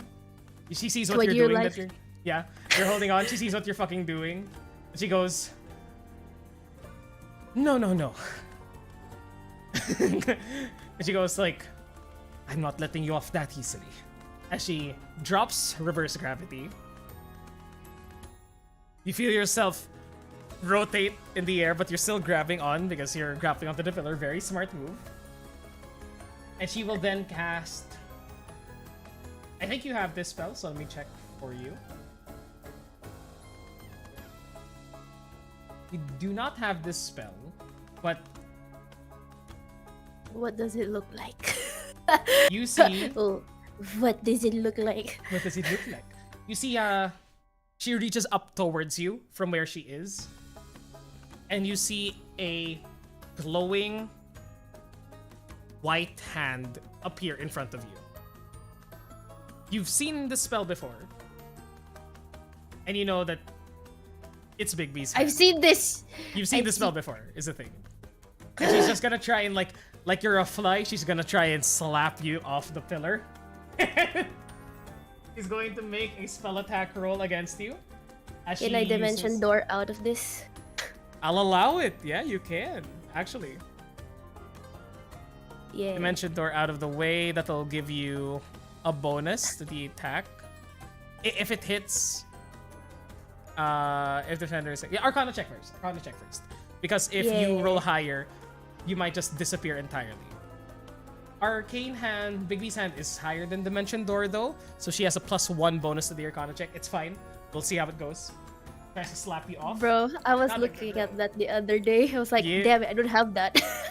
It's a really good Big B's hand! She's gonna try and slap you down with a giant white arcane hand. She didn't roll that good, but we'll see what you roll. Oh. What is with your luck? Have you... Yeah. Okay. Damn, dude. Oh my god. Okay. She didn't roll that much higher than you. Despite that. She has a +5. She has greater than 5 against you. So, the Dimension Door manages to, like, pull you to safety, but not before the full damage hits. But we'll see first if the attack actually hits. First. Because we don't know if this attack hits. Let me see. Attack modifier.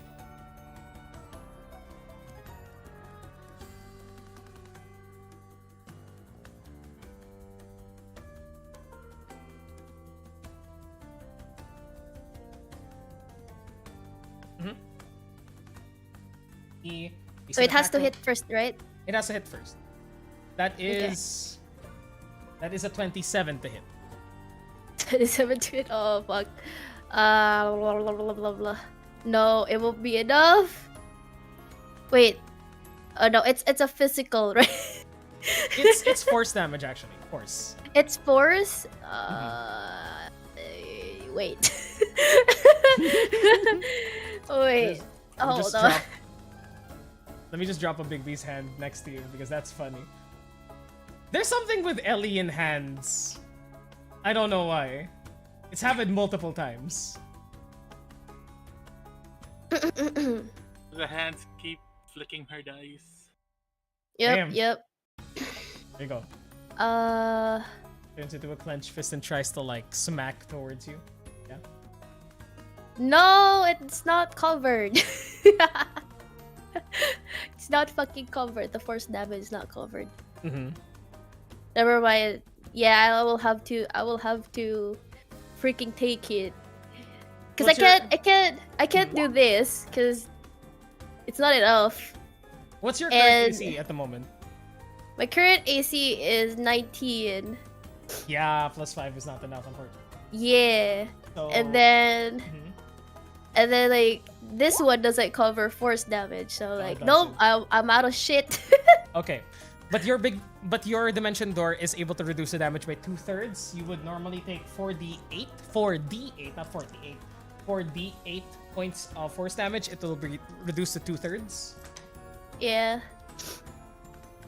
21 times 2 minus 3. 42 divided by 3.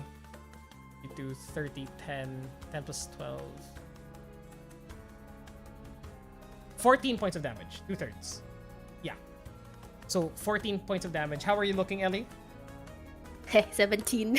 17. Another crystal shatters as the fist manages to like smack into you. The crystal takes the brunt of the blow, of course. But then before you are smacked into the ice pillar, where do you teleport? I will teleport right in front of her face. Oh shit! Let's go! Let's go, girl! As in the vicinity, you all see the reverse gravity stop. The water begins to pour back into the pool underneath. There is still a spike of ice up in the ceiling, and you all can see the silhouette of Ellie clinging on for dear life behind one of the pillars. You see Vajra summon forth a glowing hand and smack into the pillar, and just like ice and powder settles as you do not see what's going on. It's like that anime move when somebody gets hit and there's dust goes everywhere and you don't know what the fuck is going on until the powder settles and you reappear right in front of Vajra, who is immediately shocked that you would even try such a thing.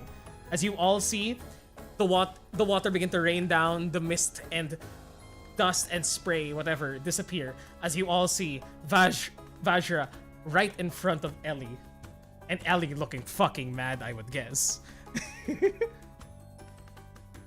It's now your turn. She can't do anything anymore.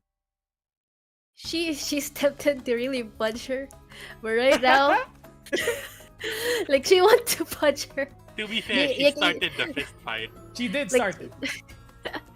She wants to punch her. She's revving up like as if there's electricity to her gauntlets, but she needs to do this like rationally, very rationally.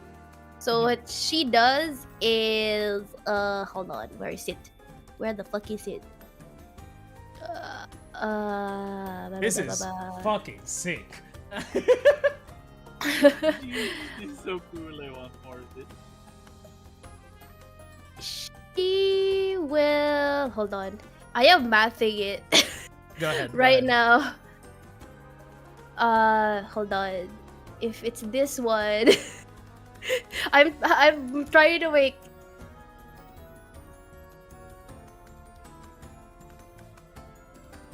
Okay, hold on. Blah blah blah.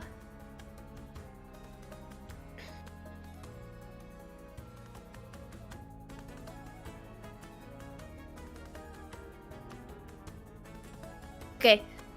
I will do a freaking thunder step on her face Yes. at 5th level. Okay. Yeah. So I'll do that. Where is that? Point. Okay. Kaboom. As for Thunderstep, she doesn't have Thunderstep. She's gonna have to work on a check versus your spell. She's not able to recognize it. Oh, wait, no. Would she actually use Level that? 5. Would she recognize that, or would she use her reaction to try and stop you? She doesn't recognize this. But And then do you want me to describe? yeah, describe visually the spell. Does that'll depend if she like stops and tries to recognize it or outright counter spells it. She would so as she dimension doors right in front of her face, she does an action like getting ready for a freaking fist, like thunder fist. Like towards her face. But like for a split second, she just smiles and there's just a warping wind. Like it's just an initial wind. Okay. Then Like as if like everything is powered through that and it's just a wind, but it would be like it would be like just a wind sort of forest. But there's nothing visual to it. Because she just feels like it's like I'm kidding, smile. okay. In that case, I think she wouldn't have used her reaction to counterspell anyway. She would have tried to recognize the spell that you're doing. She's unable to because what you did just there is something nobody in this fucking city has ever tried to do, which is fake punch an archmage. So you confuse her enough that she wastes her reaction on that. But her defending action, as the wind begins to pick up, is a self-protecting wall of force. As you see the Big V's hand dissipate from behind you, and now a force field appears in front of her as she tries to like meet whatever spell you have with just generic like wall of force. This should be fun. And Arcana check, just straight Arcana checks because you're casting the same level spell. Question: Yes. When does the wall of force come up? Because I need to teleport away. Oh wait, no, it should be valid because it's from self. So okay, it's valid. Yeah, it's from valid. self. You're gonna be able to escape anyway. It's more so how much is she gonna be able to put up the wall of force in time before your Thunderstep can hit her? Or will your Thunderstep completely get rid of... Or will your Thunderstep be able to bypass it or be completely defended by her spell? So it's just gonna come down to another Arcana check. Arcana check again. Arcana check. Another one. Okay. No bonuses on either side. Just straight Arcana checks.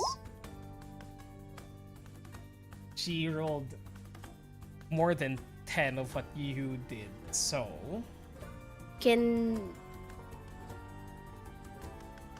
Do you want to try and counterspell? She doesn't have a reaction. Yeah. Yeah. As she tries to put up the wall of force, you can't try and counterspell her. She's casting it at 5th level, so... You can either cast it at 5th level as well, or roll me an intelligence check, spellcasting ability modifier check, DC 15. To try and get rid of her wall of force before she's able to put it up. Come on, Nelly. Throw her against the wall.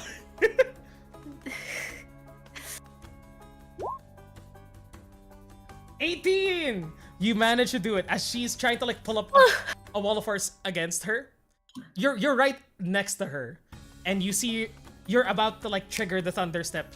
Her wall of force is about to like completely cover her, but there's a moment where she's right in front of you, and the wall of force, I'll say, starts from the outside in, because of the nature of the spell, as just like lockdown kind of spell.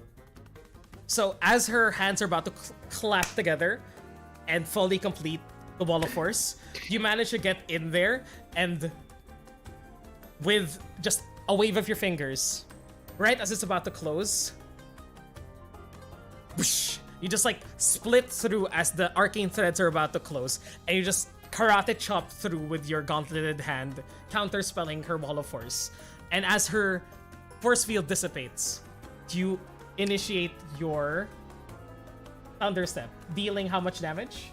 You cast it at 5th level, right? Yeah, that's a 5d10. All 5d10. Yes, I roll a Constitution saving throw against you. Cheer. Yeah, complete. Yeah. And con save for her part. Then no, this is not Warcaster. This is just con. She fails. She takes the full 30 points of damage as you see another crystal shatter from the blow. She's thrown back against the wooden wall. You see it begin, the wooden door.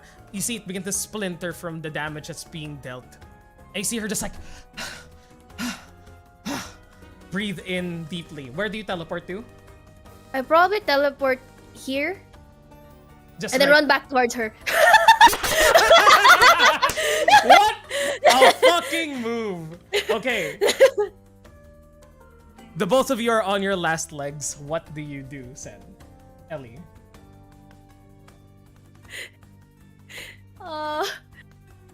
Damn it.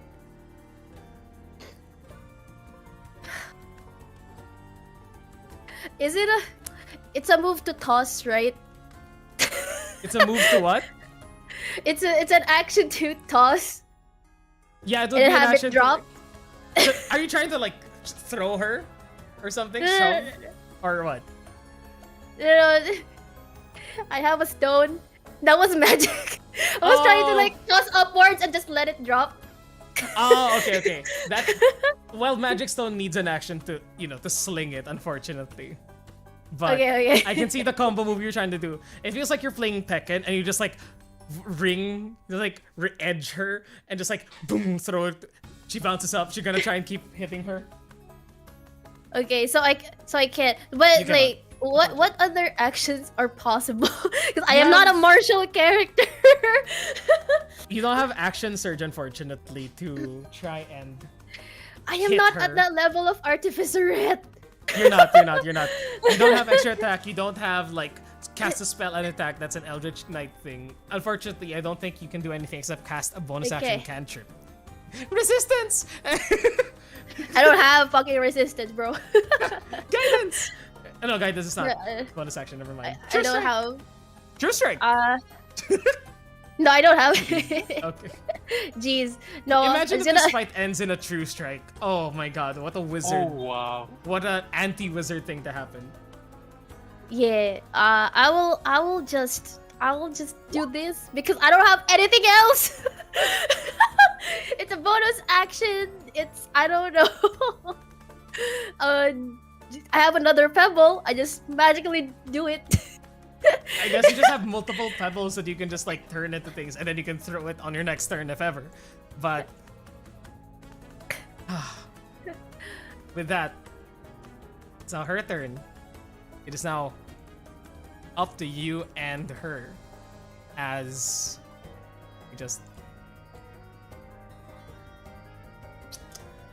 She looks up towards you. Up close, now you can see what was on her face. Whereas when you first met her, there was this stoic sense of like duty. Just like a very, very like unperturbed, undisturbed face and appearance. She looks up towards you. Her face is covered in like strands of hair that has fallen from like the very tight, the very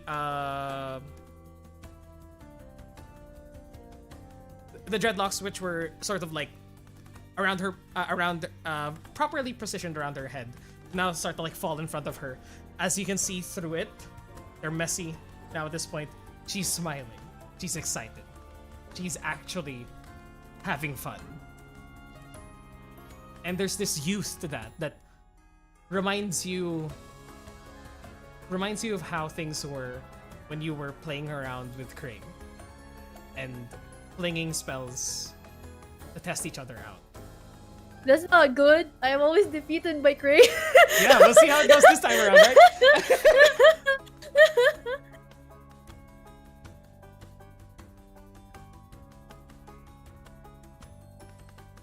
She will then look towards you and just go, I haven't had this much fun in a long. And she raises her hands. This. Oh my god. Nothing happens at first. She raises her hands up. And you hear rumbling. Elements of rock and stone begin to rise up from the ground around you from all the damage that you've dealt this hall. Shit. As oh god, wait. Let me fix the noise suppression. There you go. Can you hear me fine? Is this okay? Yeah. Okay. As you hear from all around you, sounds of rock punching into each.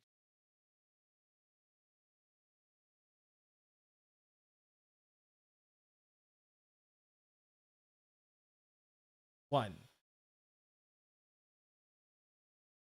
Two. Three.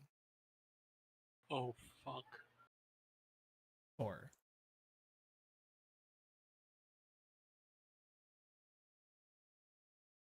These balls of rock and earth spin faster and faster till they catch on fire. Oh god. It's the meteor thing, isn't it? And she drops a meteor swarm right on the both of you. Holy shit! Okay. Yes. Oh god. I'm not even sure. Hold on. Wait. Give me a Go ahead. Take your time. Take your time.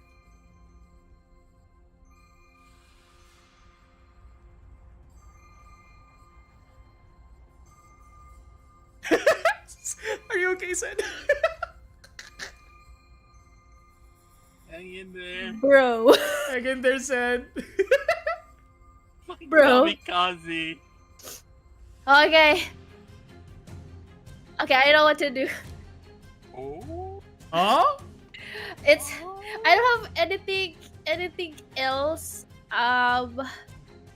So basically she's okay with getting hurt too. That's what's happening. She seems to From my be. understanding. It feels like she's a. It feels like she's approaching this with the posturing of a child chucking water balloons. Can I have an insight check of her intentions of the Roll. kamikaze that she's Roll. about to? Roll an insight check. Sure, I'll give it to you for free. Come on, dice. Fucking- Come on. 14. Can I add? You know, 'cause I feel like there's the last thing that's gonna happen. So can I add the D4? Sure, add your D4 here. Oh god.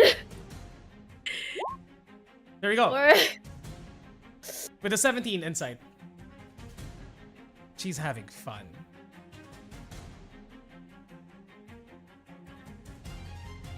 But it doesn't seem as though she's trying to like actually harm the both of you. It's just like this is how it ends. But not in a crazed sense. It's like this'll be fine. is she testing me? Oh, for sure.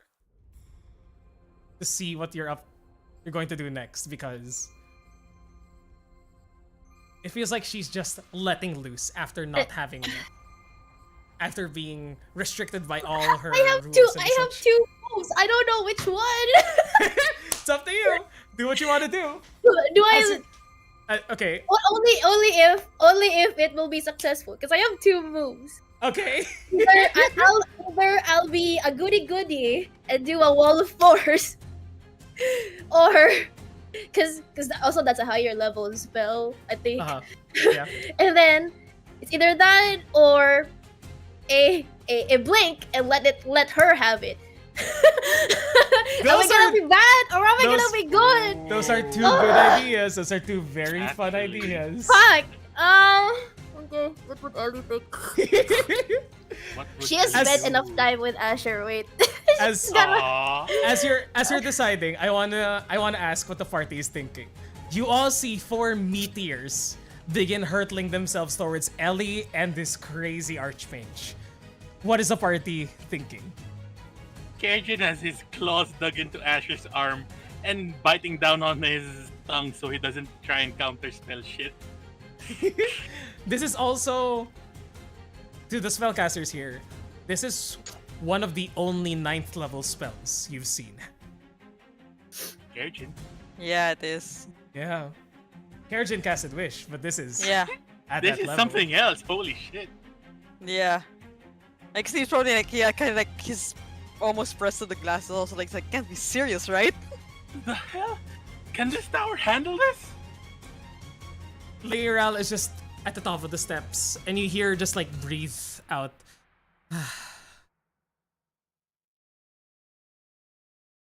and Yeah, she just like she just goes, I thought that we wring that out of her. Prisma can insight check, sure, yes. And here I thought we were crazy with our parties. What the hell you guys been doing in this tower? Does this happen often? With a 20 insight check. Could everybody go to roll better for now? Oh. Oh shit! Okay. Okay. Hey there, Prisma, how you doing? So, you've been watching this entire fight happen. And just bigger and bigger spells coming out. Spells that you haven't even seen in all your years and months of adventuring. There is no way that somebody of her stature, the Blackstaff, would do this and completely demolish everything.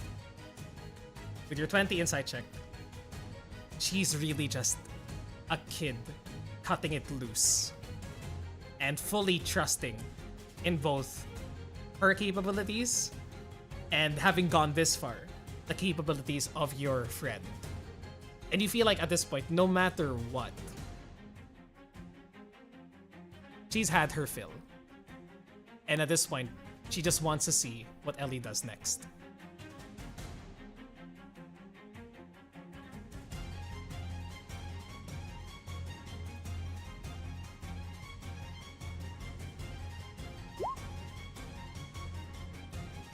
Okay. Come on in, everybody. I'm gonna drop you all in here. Hello. Oh, were you guys playing a video game? Damn it. What the fuck? We didn't know longer than me, so we're like, let's try. Yeah. Guess what game was? Yeah, guess what the game was? What was it? What game was it? Spellcast. Oh, okay. I haven't tried that yet here, but I want to We try haven't it out. either. We haven't either. Yeah, But we we were haven't just like, we were just trying. Okay. With that, We weren't able to start. you all Okay. watch as these Right. 4 spinning orbs of flame begin hurtling towards Ellie. And Ellie, you look back, your face lit with just the hottest flame you've ever felt. Yep. Besides, like, comparable to the magma underneath Neverwinter. Ellie looks while she smiles, recognizes smiles, and feels the heat from behind. She turns around. She turns not with her back, like onto the side, because you know you don't turn back on your enemies. Oh my god. Smart. I turn to the side and sees the meteor. She comes into an indecision whether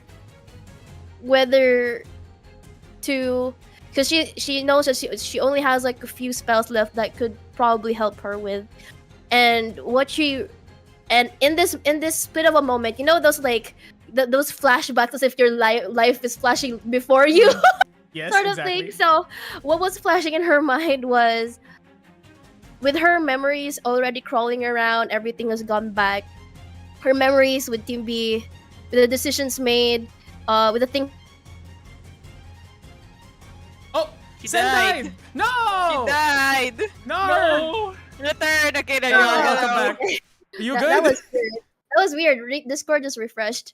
Okay. You're Anyway. good now. You're alive. Hello. Okay, so with the things that she learned from Asher and the and as her memory goes deeper and deeper, even to her childhood, even to when she had met her mentor, she has always believed that despite the the damages has been done, magic should be used for good. So with a wave of the staff of power, she will use Wall of Force to shield both her and the crazy and the crazy lady. Crazy bitch. She's like Mhm.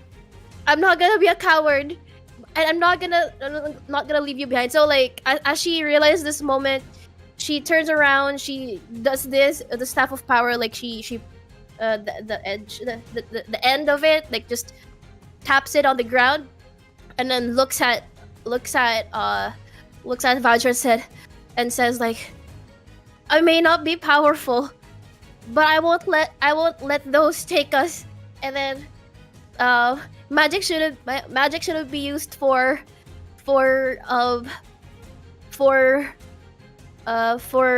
destruction and whatever. And then it's like she does that. Wall of Force. That's 5 charges. It's 5 charges of your roll, of course. Roll me an Arcana check with advantage. One last time. Arcana check with advantage. Whoa! And then 50? yeah. I'll wait for it if it, you know. I don't know, man. You roll.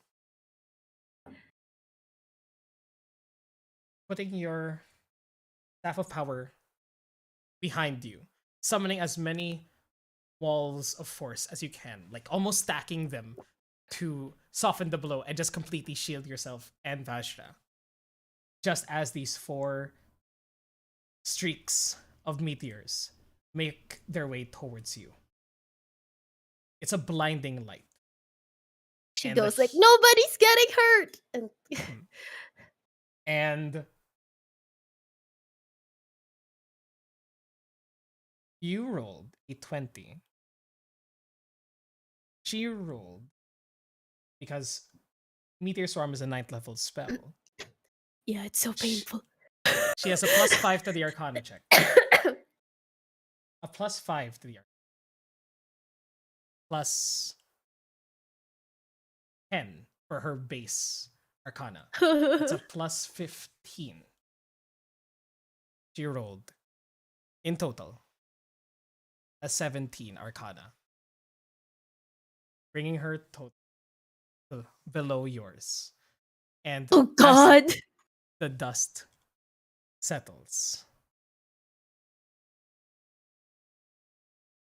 a huge explosion having rocked the tower itself.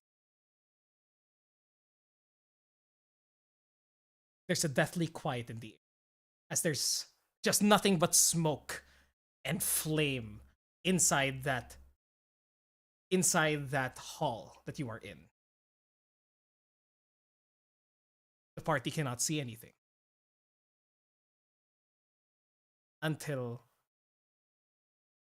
just as the smoke is about to dissipate, you begin to see the silhouettes of Ellie clutching the staff,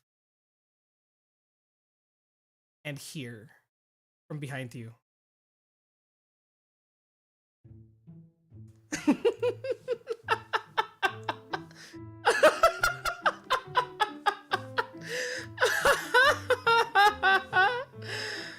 the meteors, now nothing but debris and dust on the ground, smoldering fires left behind. Your wall of force having completely protected both you and her with your 20 Arcana, making her spell fail completely with her 17. And Vaja just clutching her stomach and laughing just exuberantly. The wall of the force field in front of the party is dissipated, allowing you all to enter, and a natural sort of like wave of energy begin to pull all the smoke out and up the staircase again as she just like looks towards you. Ellie is just surprised at what happened and then looks at her as like, what was that speech? we That were was- about to die. You think I would let you and me die in my own tower? I control every faculty here. Oh, that was so entertaining. But Her gloves is whirring thunder again. It's like I didn't expect you to actually defend us from the meteor swamp. I expected the crystals to break, but lo and behold, she points up towards the both of you. Both of you still have your crystals. You with your 17 HP, temporary HP left. yeah. I only have a 10th of my power remaining. And you survived the 9th level spell.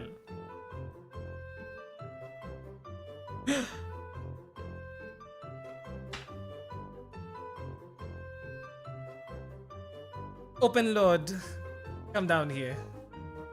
What you said about her was true. Ellie She just is sits an down in interesting exhaustion. She just goes like, "Ugh."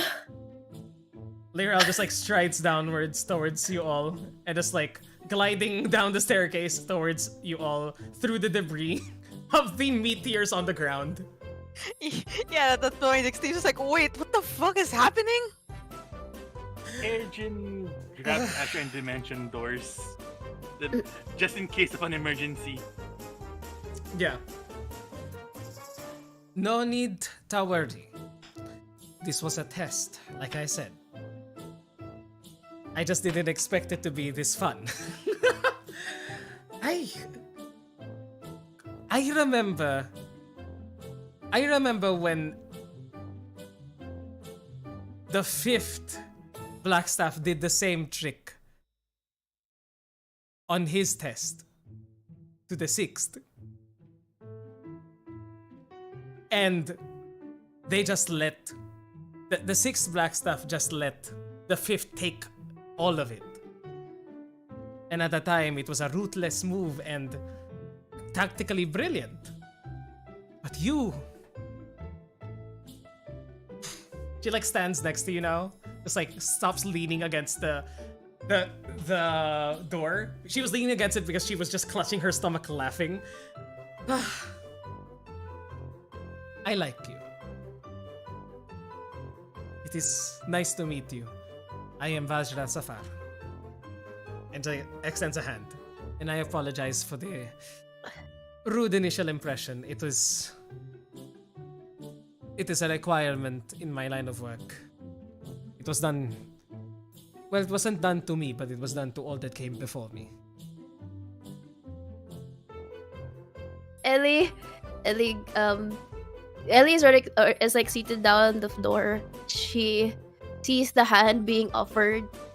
She grasps it and she stands up and does this. Rolled it! With advantage. With advantage. Wow. With advantage. Yeah. Okay, where is that? I have, because there's a long list in the stupid. You know, I'm just gonna R what 1d8 fine. I 1d20. 1d20. 1d20. And then just roll it twice. Plus 12. Okay, plus 12. Plus 15 12. plus 12, 27. 27 definitely hits. She reaches out a hand and you like shocking grasp her. Roll the damage. Are you? You are technically 14th level, so it would be 3d8, I think, at this point. Do you want to use all 3d8 or Yeah. roll 2 more d8s just for fun? 18. As she holds your hand, you like zap it, and the last crystal explodes. And now, well, now it is official. She just goes like, I didn't think this side of the family would be this crazy. Well, to be fair, the two of us are cousins.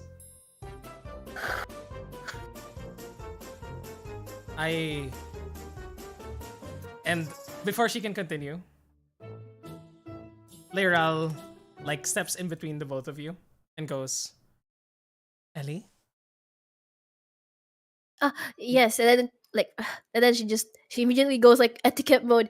Yes, and then like wipes the dust and you know to be more presentable. Ellie, meet the 7th Black Staff of Oddity. As well as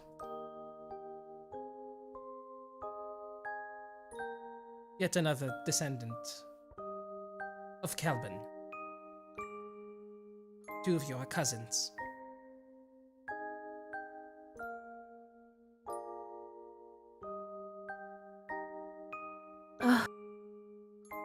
So that explains a little bit.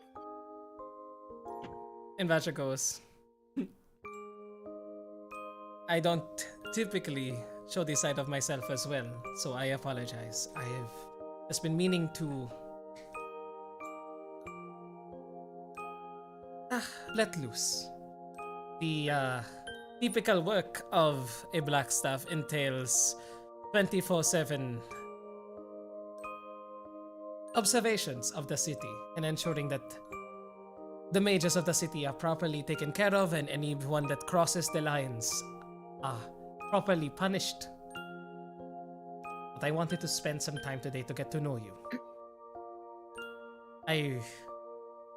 I wasn't planning to take your staff. Could have chosen a much more peaceful way to introduce yourself to me and If it's the fun my in friends. that. I had heard so much things about you from Lady Leiral that I wanted to see it myself. And also, you look younger than what they said. How old are you? Looks can be deceiving, but because of a certain someone, it looks like Herjin. What are you looking at me for? I'm a little bit 6 years older than I'm supposed to be. I'm currently at 37. Oh, Hey, that's not my fault. well, you look much better than that. I am 10 years your younger. Really quietly. Steve goes like, wait, what? Yeah, I'm yeah, guys, I'm 37. I'm supposed to be 31, but you know, with this I don't know, wild magic. She just shakes her That head. wasn't my fault. Well, we can discuss this better not in here. And you see that there's like cracks in the earth, the walls are starting to come down, the ceiling is starting to like drip down with the ice because of the heat from the meteor swarm is now melting the ice and is just causing like downpour here and there. I will let my colleagues fix this. For now, please join me for a meal. And she like gestures over to the side. A door opens for you all to enter. I would like to hear more about you. And about your friends as well. Right. She leads the way. And you enter a humble looking, fully stocked like dining set. Nothing ostentatious, just like very, very, just a spread of meats and cheeses, some drinks here and there. But she just wants to sit you all down, and after that affair, seems to have just like relaxed completely and just now sitting at the chair and just goes, pick up a seat, come on. And it's just like waiting for you all to come in through the door. And Lyral like waits for y'all to follow before addressing the group that remains and just goes,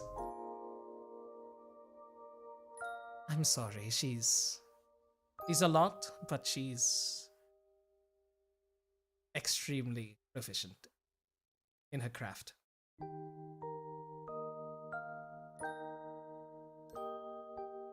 A lot Manga. still sounds like an understatement to me. Yes, quite. It's I think it's part of the Aronson bloodline, really. But let's go in. I'm not sure if this place will hold for any longer. And just like gestures for you all to follow alongside her. As you are now, as if you all follow, is there anything else that you want to do here? Just like from the broken down room of the fight between the two powerful wizards. Pretty sure nah. Cajun just says, good luck with the family reunion, Sasher. Asher just like stands up and just like fixes himself. If I knew this was gonna happen, I would have worn a suit. And just and like Shpressa just like looks towards you, Steve, and goes, it terrifies me that people like them exist in our world. No. Despite everything that we've gone through, this was probably one of the craziest things I've seen so far. Yes, I only recognized around half of the spells that were being thrown. That is... And you see a flash in Shpressa's eyes of just like the initial fear get replaced by, I think I want to learn those.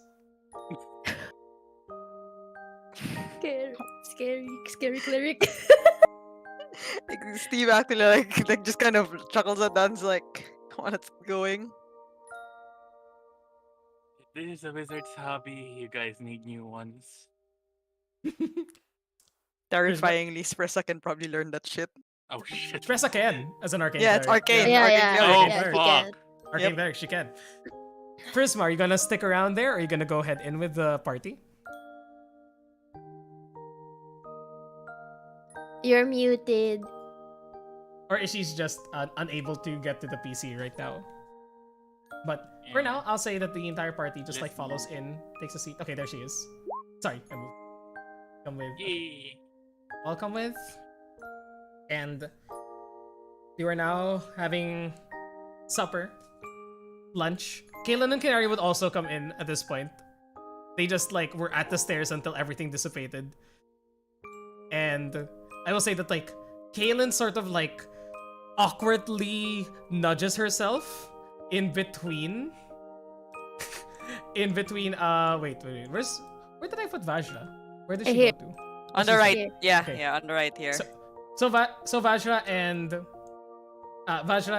Lyral sort of like seat near the edges of the table, and Kaylin sort of like nudges next to them on the other side, and you all hear just Kaylin go, "Are you looking for interns?" I have a part-time job, but I might be looking for another one. And they begin to have that conversation, and I think at that point, we can do more RP, but let's take a break, because that was a long combat. Imagine just two people having a 3-hour long combat almost. Jeez. Sorry, guys. I took fine. too long. Don't apologize, this was so Dude, fun! that was fun as fuck. That was The ending- interesting. The ending was sick. Okay, let's VRP. Let's meet up 5:30 probably. And just so everybody knows, this will be a shorter session. It'll be mainly just like role playing, setting you guys up for the next arc. So we'll probably end around 7 p.m. Yeah. But we'll meet up 5:30. And if there's anything that you want to role play here in Waterdeep or anything you want to role play with each other, prepare those and we'll get to those right after the break. So, BRB guys, 5:30. See y'all in a bit. See ya. BRB.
But Eh?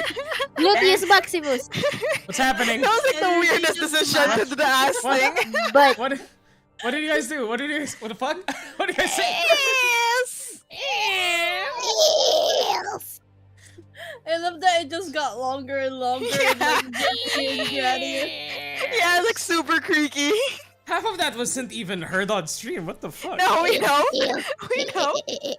I was like, yes. But- Yes. Buddy Whatties.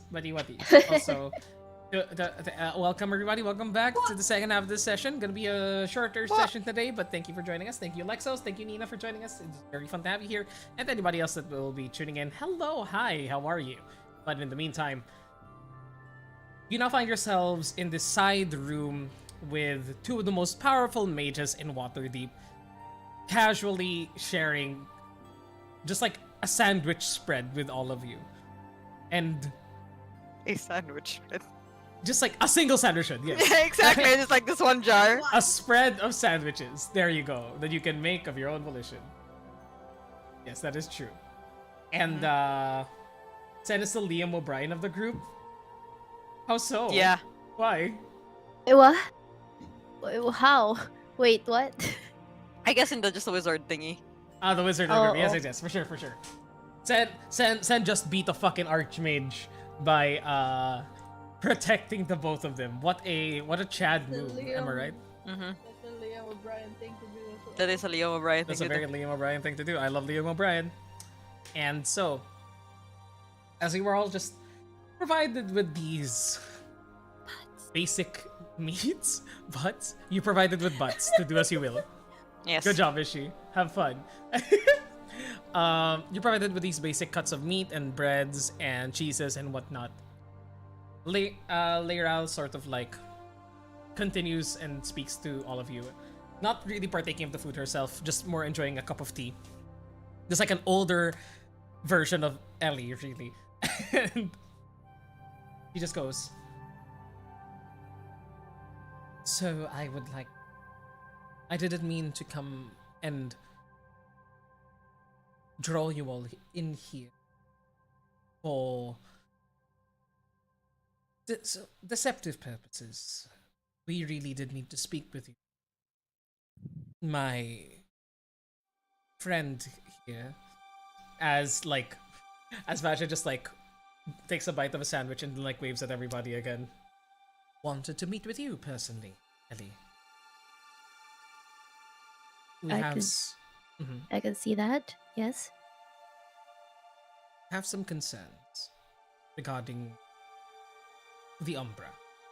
Vasha is one of the people that I trust the most in the city, and she's ensured that Waterdeep and its surrounding territories are kept safe from any malignant magics or perpetrators of evil will, besides those that, well, don't really possess much of a threat against us, like small-time criminals and the such, but the city guard will deal with them themselves.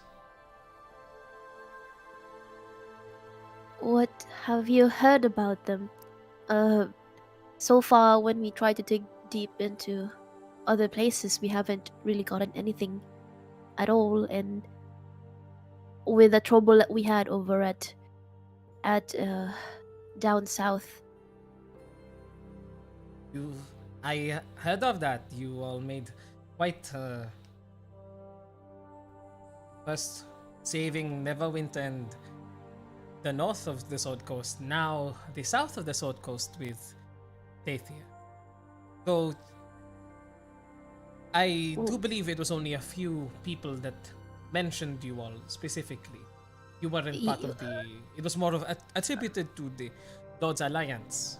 Yes, but we'd rather stay down low, as you know, with the things that are in the certain circumstances. And also, we didn't really look for that kind of trouble. We were having a vacation supposedly, but things went awry, especially when our friends' hometowns are being, targeted. You could say they made it personal.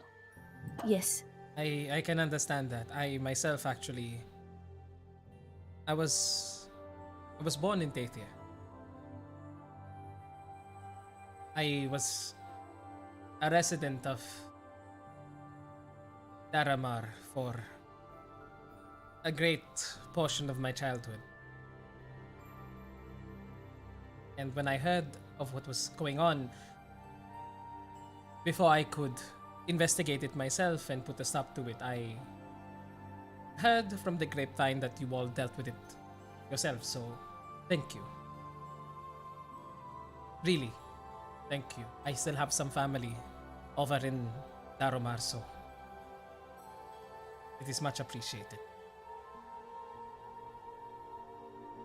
I think I would say we could all thank Prisma, and then like points at towards Prisma. We can all thank Prisma. Chokes in her baguette. Jokes in baguette. Jokes in baguette. Then, Prisma, was it? I am formerly the Black Staff of Waterdeep. Thanks you, and in extension your friends, for what you have done.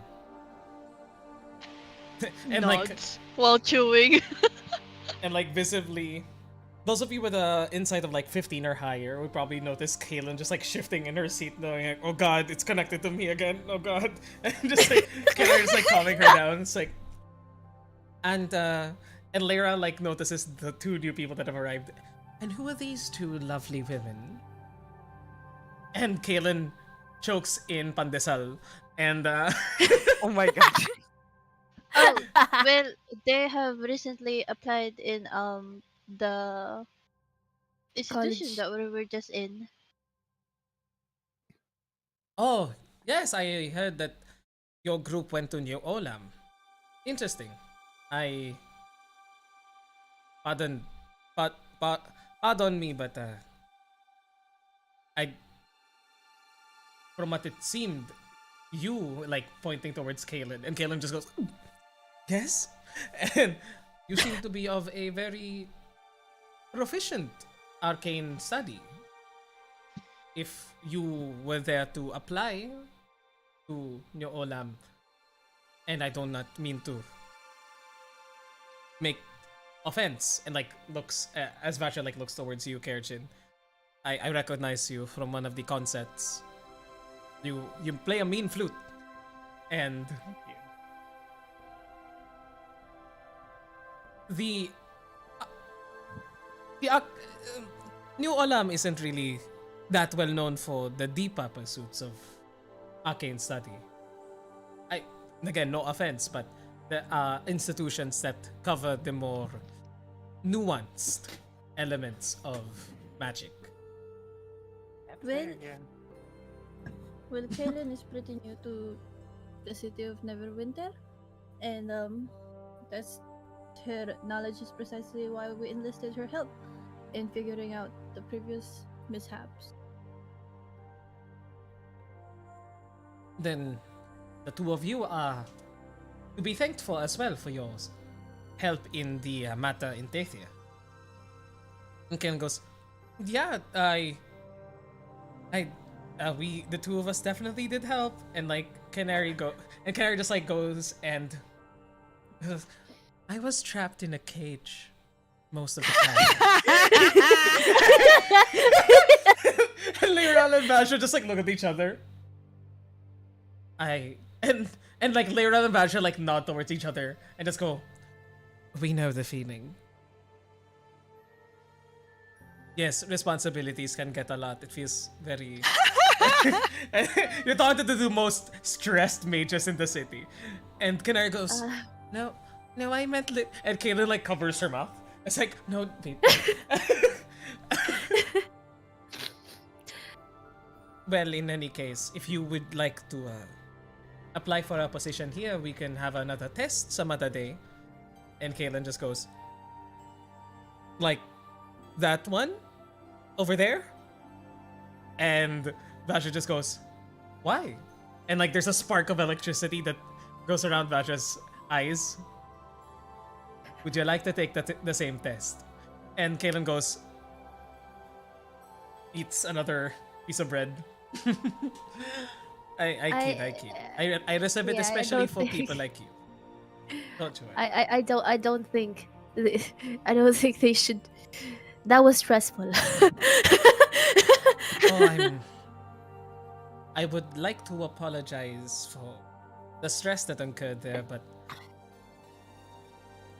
you must understand how important it is for people like us to de-stress. And I'm sure cutting loose in a big open space like that, is it not enjoyable for you as well, cousin? think destruction of property is a way for me to distress. I just like having tea and I guess spending time with everybody.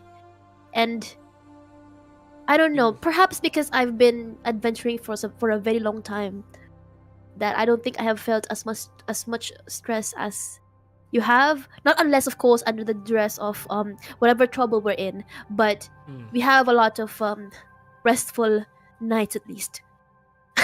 that's sounds honestly lovely. Eh, and like beneath his breath, Steve kind of just like, you can call it that. Oh yeah, Yeah, and like as you say that out loud, Steve, like points towards you. You are Tehirian as well. I did say they made it personal. Ah, that's what you meant. Where, where is your accent from? It sounds familiar. Longdale. Longdale. Uh, isn't that the city in the town? Sorry, in the middle of the mountains there, right? Yeah, that's the one. Ah, South of the Wilda. yes, I remember. I've never gone there myself personally, but I, if I recall correctly, my father had a good friend from Longdale. My father was a paladin in Daruma, and he used to have a friend that was a hunter when he was younger. What's his name? Maybe I know him. You remember the last name? Bromley. I think he visited us Tonic? once. Yes, that's is a rough, kind older gentleman. Like Wouldn't call him kind. Not at all. he was kind to me, but maybe it was just because he and my father were buddies back in the day. I think they've got into rough situations together. My father used to travel around Taithir and do good here and there before he retired in Daromar and then raised me. And then I slowly found my way here. Mind if I ask what your dad's name was?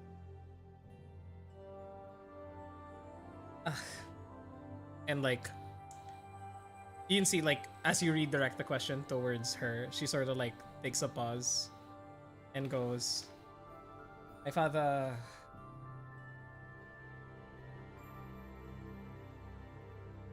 was named Tamikin Tamik Al Safar.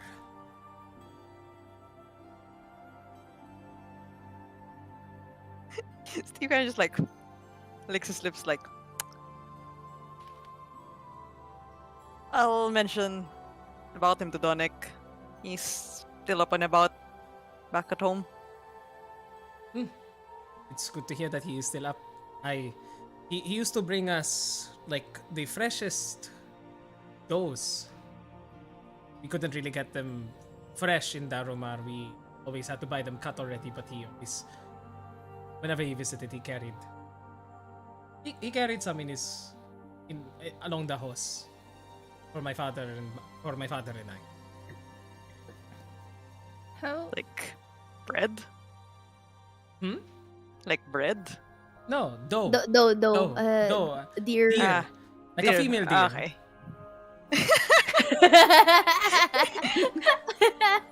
He was not. He was not a baker, unfortunately.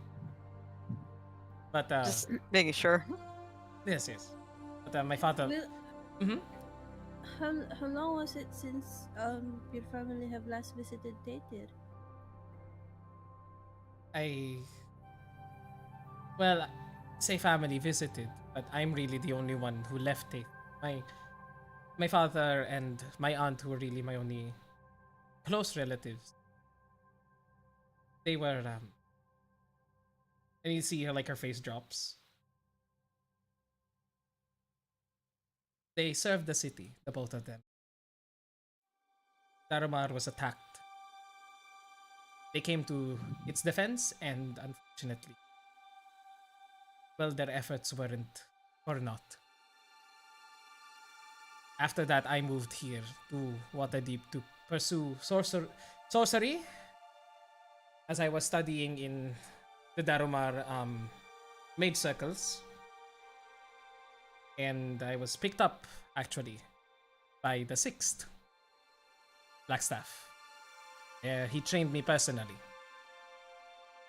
And at the mention of the sixth Blackstaff, Leiral,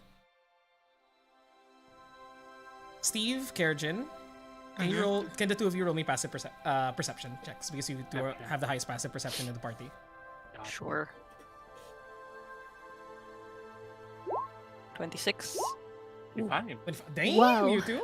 Damn. The two of you notice, like under the table, at the mention of the sixth Blackstaff, Leiral reaches out a hand and grabs Vajra's. And there's a little moment of like, it's okay, I got this. But Leiral like keeps her hand there. It's like a supportive like, are you okay mentioning this? And Vajra just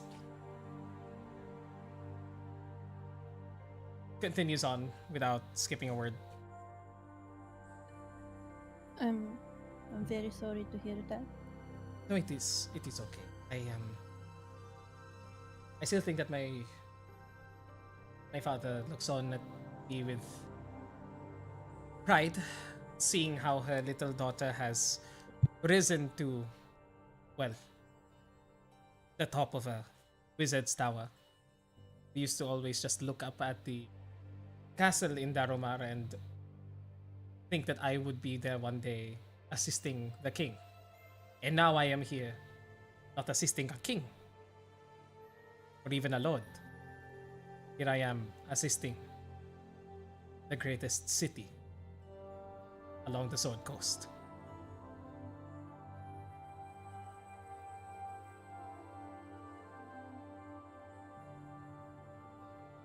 Well,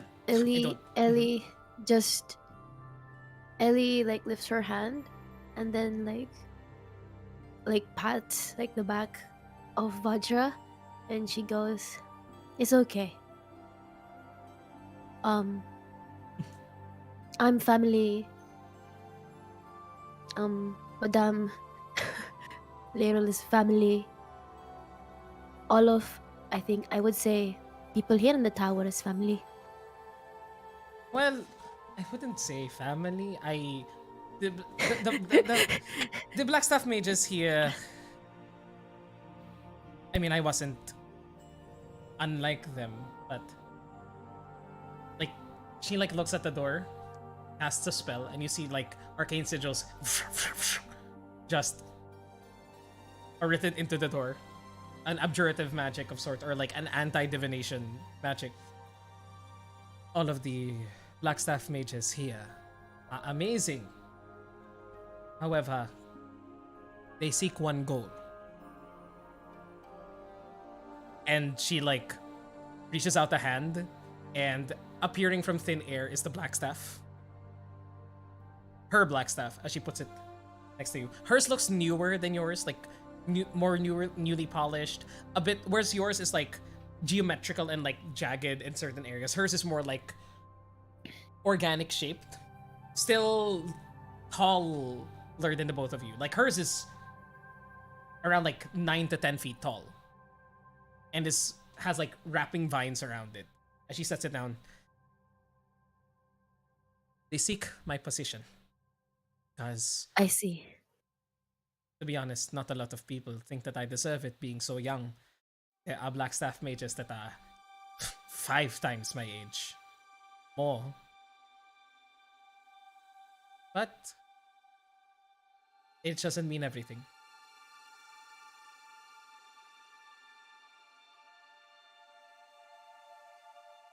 Can Not drink to that. there. Mm. Mm-hmm. Now that you mention it, she like waves the black staff around, and materializing in front of everybody is like a cup of platinum with like sapphires embedded in the sides. Just think of whichever drink you want, and it'll make it for you.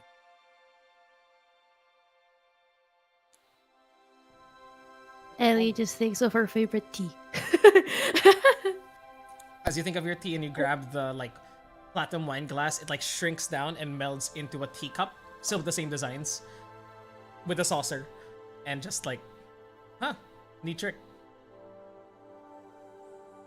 I go over and reach over to Kerjin's cup. Mm-hmm. I think gravy.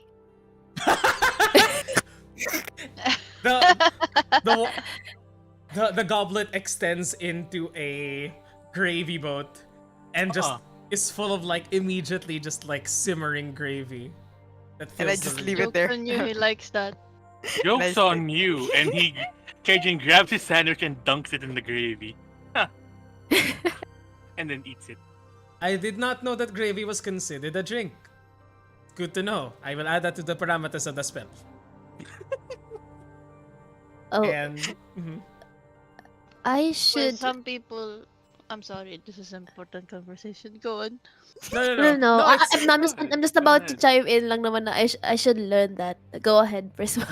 please, Mark, Oh, please go. I was just gonna say that some people like drinking gravy. Cajun puts a finger on Steve's glass and thinks butter. He's just like, this goes well with bread, right? Yeah, and he dunks his sandwich in the butter as well.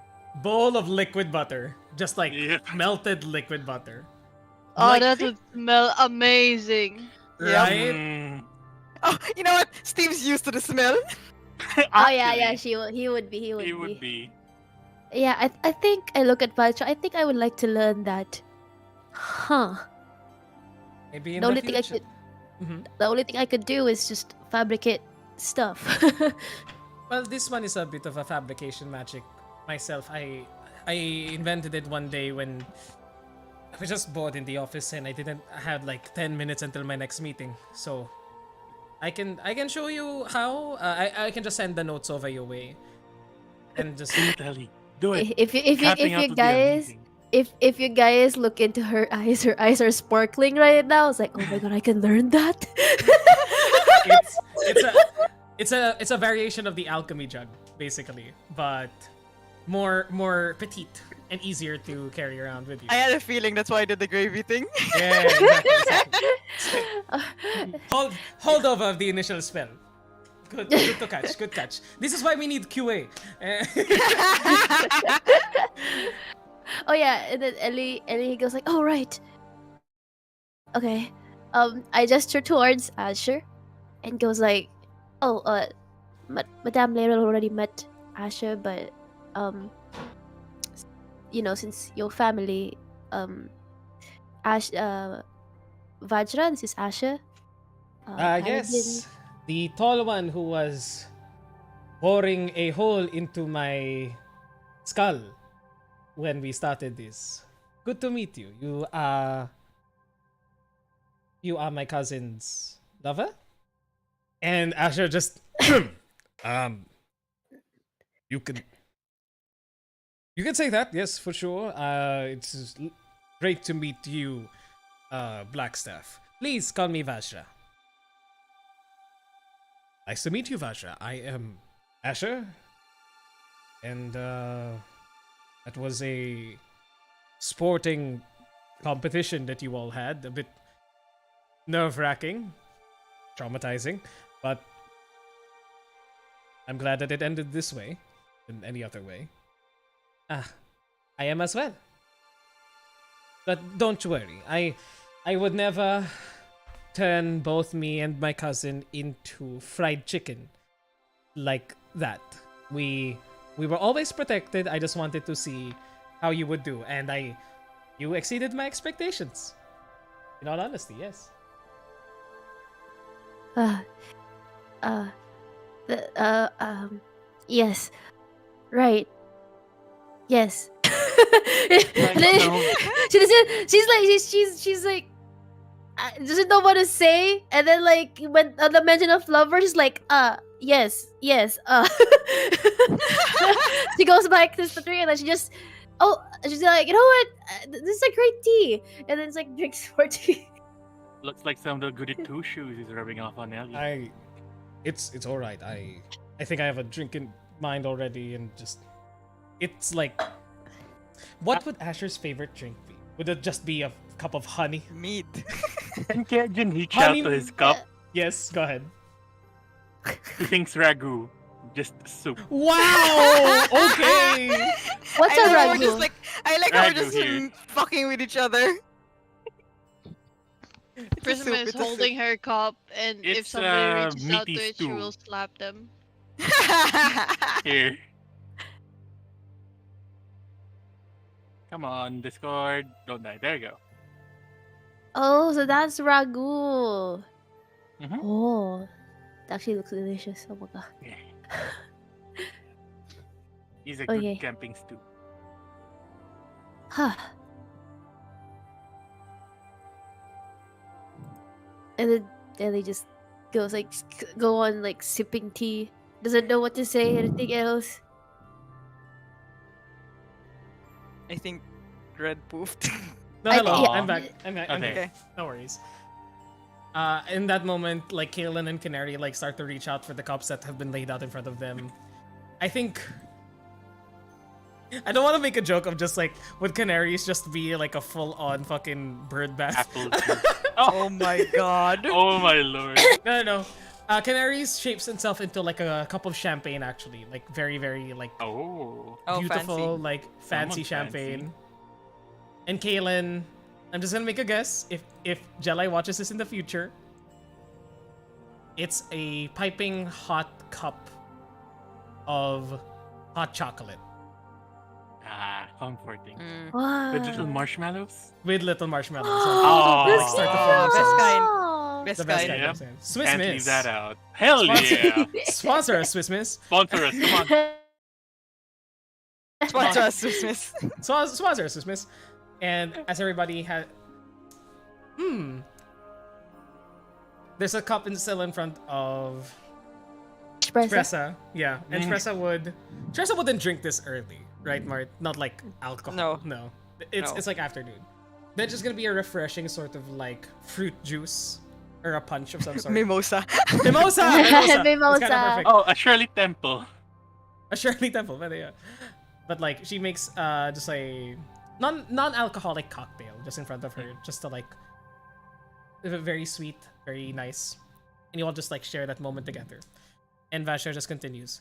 Well, besides the introductions, I think the Open Lord has some news for you all. Oh. Please take it away. Leira. And like Leira like continues and goes.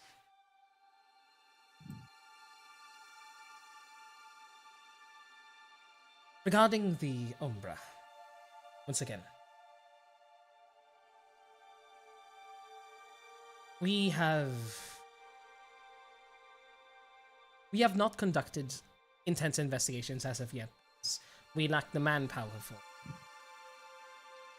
So we've just been keeping our ear to the ground and hearing whatever we.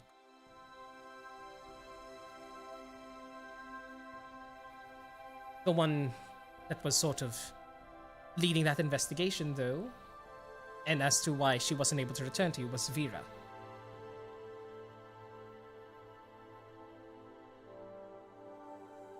What happened to her? We had one lead amongst us where some strange magical readings were being were being found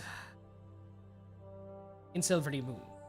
Not in one of the cities, but some individuals were found camping in the forest with what was described as a blackened campfire.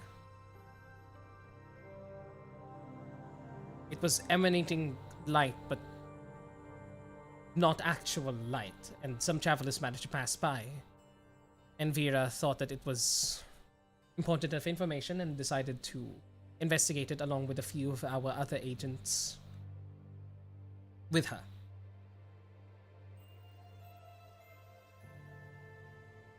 We lost contact with her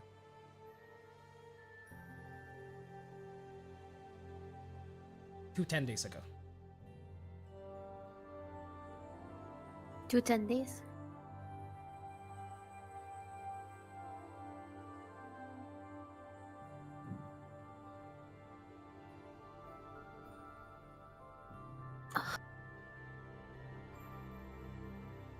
And none of the people that we sent with Vera managed to return. But we did find something in around the area where that campfire was. And she like produces something from thin air, like this little lockbox made out of wood. And as she opens it,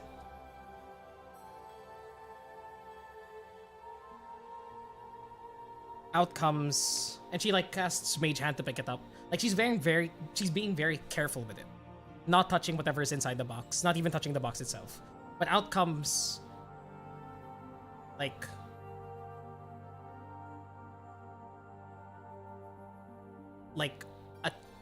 a dagger, like a very small like dagger around this big, only more like a dart really that you throw at somebody. And at the end of it is, first off, the dart itself is made with just like this grayscale like metal with like the actual like sharp part at the end of it, and like the handle at the end of just like this same almost like matte black not wood but rusted steel. And at the very tip of the blade itself, or the tip of the point, is just this strange looking liquid that had dried up already. And at first glance, all of you have encountered poison before, and it looks like it's just a dart dipped in poison. But there's something. Roll me perception or a nature check. Anybody who would like to. Perception, investigation, or nature. Depending on what you want to discover about.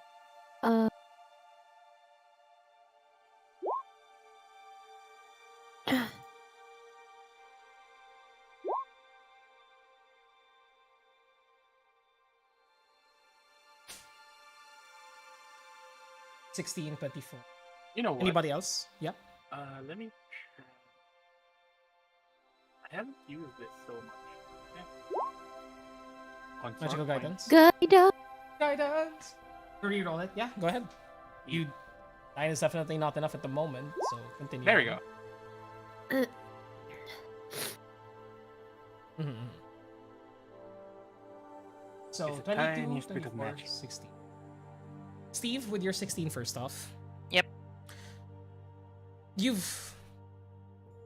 Not you particularly, because you don't want to poison animals, but you know of poisons used to like hunt animals down. But these are mainly like, you don't bring them back for food, you just bring them down because they're dangerous to the environment. The Hunters Guild has definitely employed these before in more dire situations.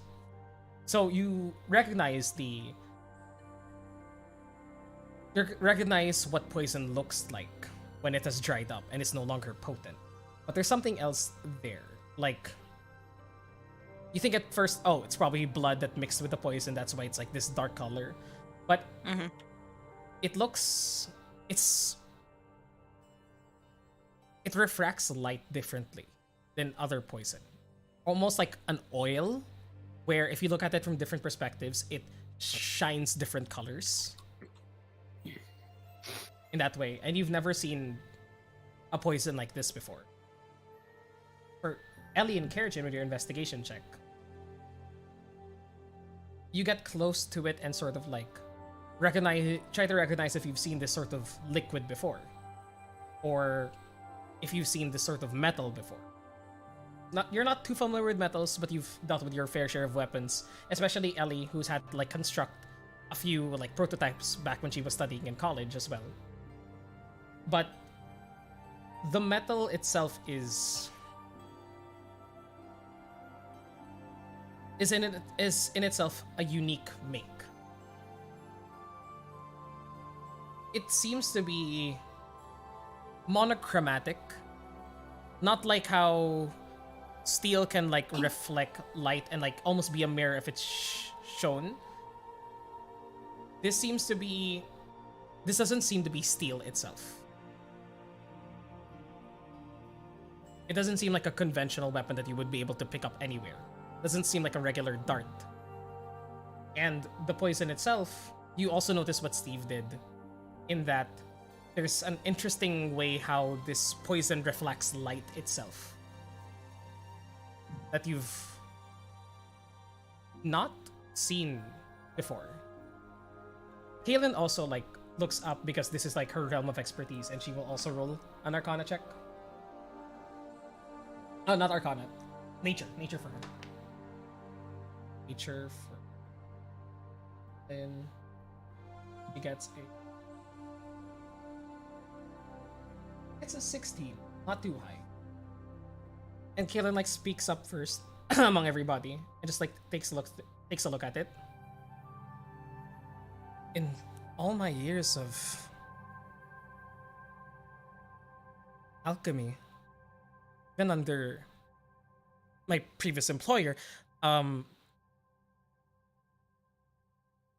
never seen this sort of poison before. I don't think I've ever worked with it. And my previous employer worked on a lot of poison. Can I have a sample? And Vasha like looks up towards her. Or you could work on this for the both of us as a part-time job. You seem to be capable enough. And Kaden like looks at Canary, and Canary just goes, "What?" And Kaden goes, would that be okay? And Canary just goes, "You're not leaving me, right? No? Do what you want." And Kaden's like, Right. I might take you up on that offer then and help you in here however I could. But this is weird. And, well, the rest of you, Steve, Ellie, and Kerrigan, you gain the information that you gained from the rolls earlier. That this doesn't speak of anything that you've seen here. You know what? The three of you, because actually you rolled high enough, roll me history checks. Perfect. The three of you, just the three of you. There's the three of us. Have I seen this in the attack in the Silvery Moon when we were there? And I was Roll history. younger. Oh no! History check. Nar! Oh no! No, no! Fireball! Let's have some fun! No, Roll wait. your echoes. Alright, no echoes, yeah. Oh wait, so I will just have history check now. History check for you. Oh Okay. shit, sorry. Yeah. Steve is 13. Okay. Roll d6. Steve is 13. Gotcha. Let's Roll a see the d6. past. Oh no, it's a reroll. Your memory Roll still again! triumph. Ah, yeah, it's just a... Yeah. Yeah, just reroll. Another one. Another And one. another Give me another one. And another Excellent. one. Another one. Oh, a 20. Nice. Okay. Nice. Steve. Okay. Steve, roll history again. Okay. There's another reason why I want you to roll history again. Ooh. Natural 20. Nat Oh, 20. nat 20. Let's go. Ellie and Kerrigan, the both of you like lock eyes with each other, just like start muttering like if you recognize anything at that moment. And like the both of you come to a conclusion. And Steve, at first it's not hitting you. Like you don't know what the fuck this is. It's poison. You're not the poison guy yourself. And then you feel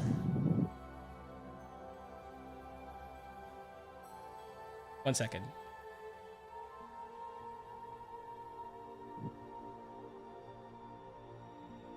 Let me just check something. Is this bunny related? Is this like past Steve related stuff? Oh my. Shit. It's actually Shit no. Actually no. There's better music for this. Give me one more second because I know there's Sure, a theme here that's sure, good. sure. Let's go. We're getting Oh good music. lord.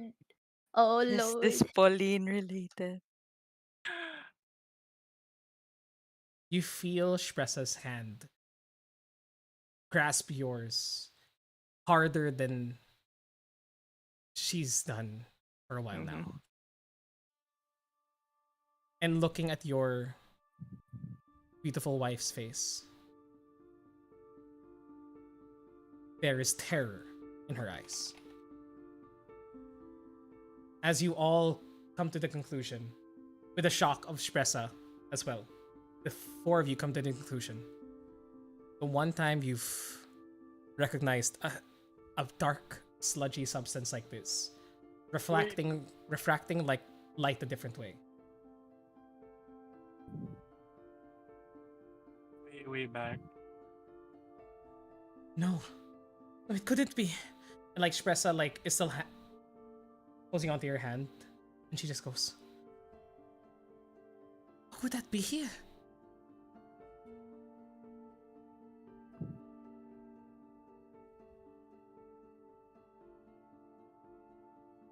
And like Vajra and Lyra like go, "Recognize this?" And Shpressa just looks at all of you. It can't be. Wow, British. It can't be. We left it all behind in Barovia. He rummages something in her bag of holding. What are you looking for in your bag of holding? It's the beaker of black pudding acid. You still have it, right? I still have it. You still have it? Yeah, I was like, I'm pretty sure someone still has it. Yeah, I know it's there. I was like, Black she pudding brings acid. it up. Wasn't the black No, it's pudding not- it's acid? That's not from. Wait, I'm double checking. That's not from Barovia though. But black pudding acid came from. Wait, I'm just checking. Yeah, as well. Good. Oh. Yeah. No, But- that was from Barovia, because that was the time I asked client, is like, can I have a piece of this? Might be a. Is it still in the bag of holding? I It's don't know if it's a with black. me. I don't know if it's a black. Oh wait, no, it's in pudding. my inventory. Never mind, it's in my inventory. No, I see it in bag of holding as well. It says here it's with you though. But But what does yeah, it I say? don't know. It says black pudding acid specifically. So I don't Yeah, think yeah. it's Askoff. I don't think Yeah. it's Askoff. It might not. No, yeah, it is. It's not the cure. If it's Askoff kasi, No, then it's we would have named it it's the Askoff. No, Yeah. because I was the one who was writing it down in my inventory, and I didn't write it as Askoff. Okay. Okay. But it's Askoff. I But can I- confirm it's Askoff. I will allow like you guys probably have some shit from Barovia that you never threw out anyway, so I'll allow it that like the black pudding acid is the Askoff. Okay. Yeah. Yeah, it it's is. fine. But like, I'll say that you guys still have. That's why I Askoff got remaining. excited, because I Yeah, know. You bring out this still bottle of dark liquid. You've probably never brought it out. You haven't brought it out since you. Yeah, because came I've back from never. Barovia. Yeah, because I've never researched it again, because other things. We've never had a need to. Mhm. Yeah. And as you bring it out, it's the first time that you've seen it interact with light from this plane of existence. As there is like magical lights around the vicinity. Because all of these fucking wizard towers have magical lights. Who needs windows? We have magical lights. And Clearly. as the light interacts with the Askoff, it shimmers that same way. Like light is hitting this thing, but in almost like a Vanta Black fashion. No reflections happen, and when they do, it's a strange like oil mix of colors that spring out of it. like a prism that breaks apart light into its basic pieces. It's like this thing isn't made to be in the sunlight. It doesn't react to the sun, but it doesn't react to the light, but it for sure makes it seem like this comes from a different plane. And as you put the two and two together, there are similarities between what's on this dipped dart and what's inside the Askov. And like Lyra like looks towards you all and goes, "Where did you find this? I can't recognize it myself." It's from a different place, not here, not this world. From a different plane of existence. Dasha then goes, "You all have been to... Which plane of existence is this? I myself have visited a few myself, but I don't recall this." Barovia. Barovia. Like, Dasha like stands up.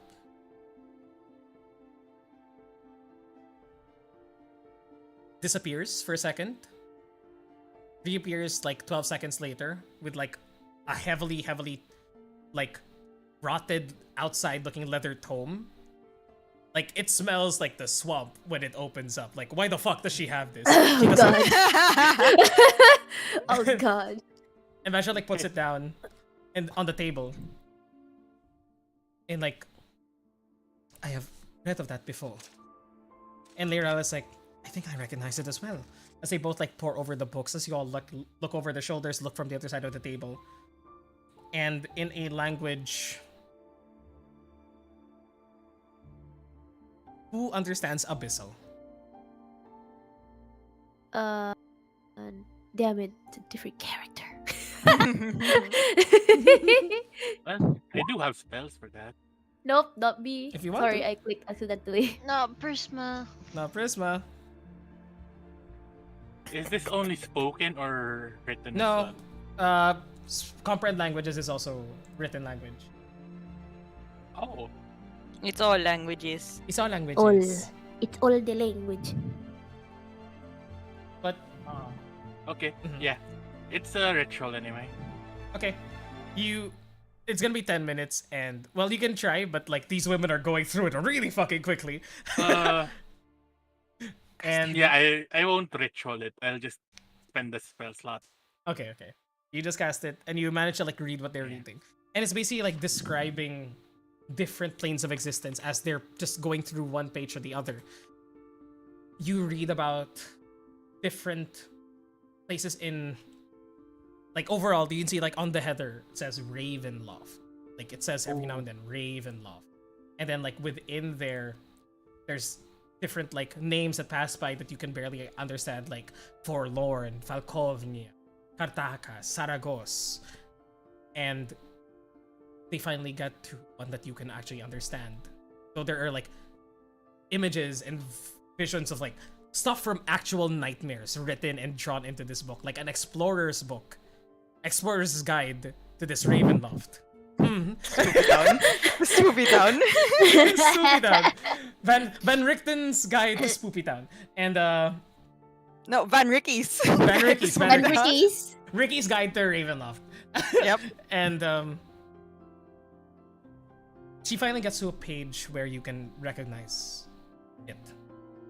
The name Barovia, written in this abyssal script. Nobody else can read it except you, Kirchin. But to the right of that opening page, with a long, like, introduction, you all recognize a drawing Count Strad von Zarovich. That's the guy. Yeah. With a woman that looks very, very familiar. Espressa at his side. And like Espressa has like moved behind you, Steve, and is just like clutching her hand because she knows what she's gonna see in there. Just hold her tight. And Vasha goes, "This is where I read it before." And Lirel goes, "I never visited this domain of dread myself, but I've had to study it my time, you all survived and went here. It wasn't a fun time.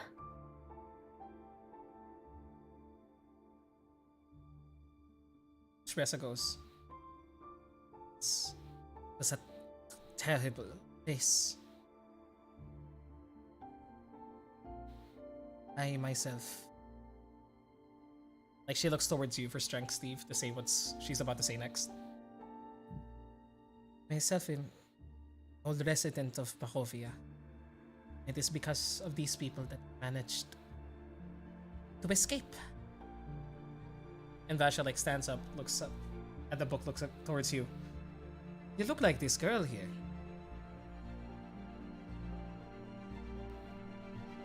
The long-lost love of this Count Strad. Yes, there was a prophecy that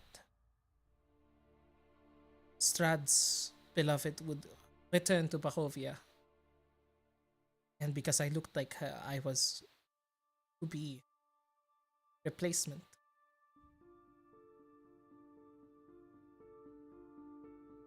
Well, I'm glad that you are here now. Your bow-toting friend seems to be much happier to look at than this... Looks like a vampire. Just so gaunt-faced. I'm not saying that you're much more attractive with your current partner. You two are good for each other. I'm not good with talking with...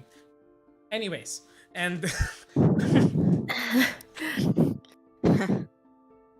and that... Well, if it was from the other plane, what is it doing here? And if this helps, and then offers the liquid, if this helps in the research, you guys can take it. And Kaylin, like, reaches out. Can I actually take a look at that?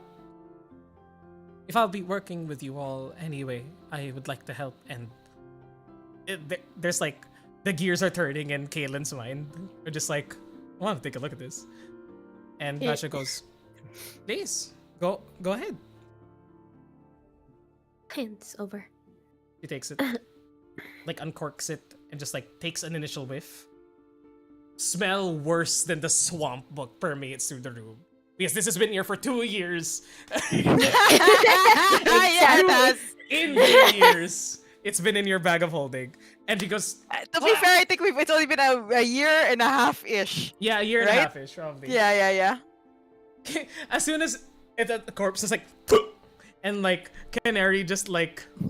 It's funny, everyone else just like went... Yeah. The people who are experienced with it, like...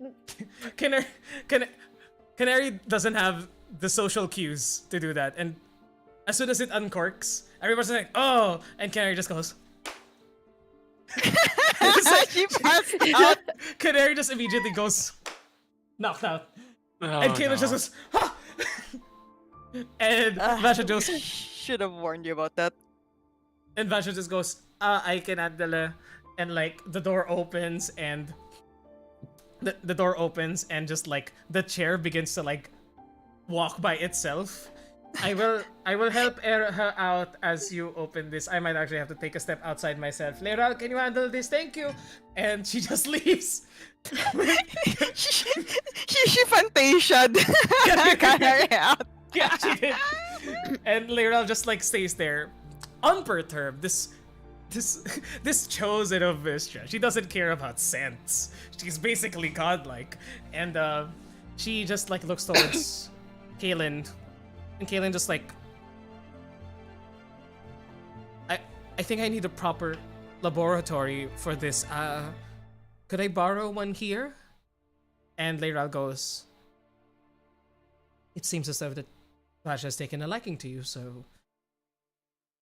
if you'd like to continue your research, you can chase after Vasha and your friend and find a place to study. And Kaylin all this time still hasn't corked the bottle, just like holding her nose as it goes, yeah, I feel like there's a lot I can learn from this. And help you guys too, of course. Yeah, of course, I gotta help you guys. Thank you guys so much for helping me. And Ellie, I would love to chat with you more whenever you're here in Waterdeep. Pass by the college or just send me a message and we can meet at the library or something. Just don't lose that one in the wrong hands. I absolutely will not. And she finally corks it and you can all breathe easily. And Kaylin goes, I'm gonna make sure my wife is alright. That feels weird to say that. And You'll get used to it. Kaylin, like, before leaving the door, like, looks over to Steve. It's like, yes, I will. Thanks again, Tenacious Brigade. I'm really glad I met you all, and I'm sorry that I thought you guys were worse than I expected. And like, as the door opens, there's still like debris that's falling, that's slowly being like magicked back into place. You're all insane. We're all very much aware. That's the best part of us. Yep. And she just like waves you all goodbye, chasing after Canary and Vajra, who I don't know what the fuck's happening to her. She's Fantasia. She's gone. There's another quest. But Lyra is left with you all in the room and goes, so you're saying that wherever the poison came from, maybe where these people came from is from another plane. Possibly. Perhaps. Likely, yeah. But how do you think they got here? Or maybe how they get to Barovia? Whoever these people are. Anything, we're going to have to send Arabelle a message. And Tresha just goes, of all the times that we would bring this conversation up, it had to be because of this reason. Unfortunately. Shall I send her a message now? Or do we want to think about it first? I think let's figure out what we need to do first. And then reach out if we need to. Lyra goes, keep me updated. I will bring this new information to the family and my cohorts. I don't know when if they'll be striking again. This was... Vera initiated this herself. We've been keeping safe in our hideaways. And so far Waterdeep has been perfect. But I don't know if now is the right time to.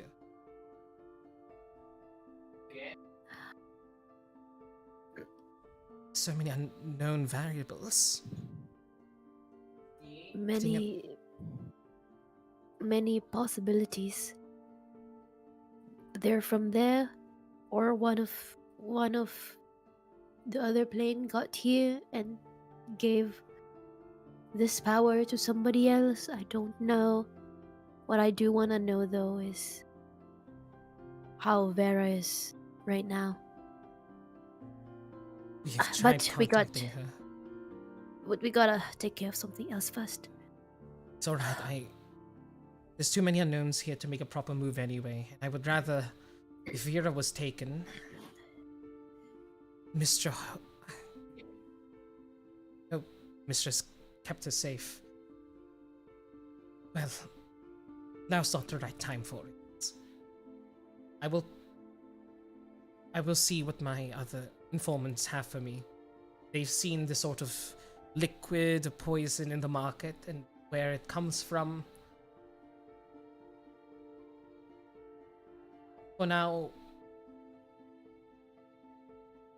congratulations in helping another region of the world maintain its safety, its people. The fight isn't over. I'm sorry.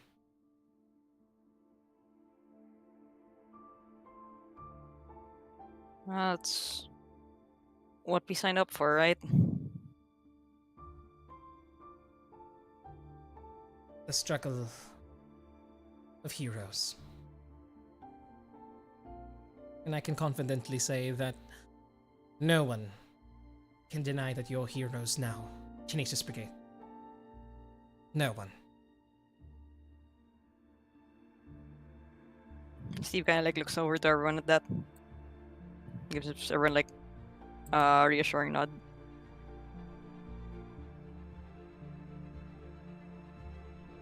And looks off to the side, but there is a small smile on his face.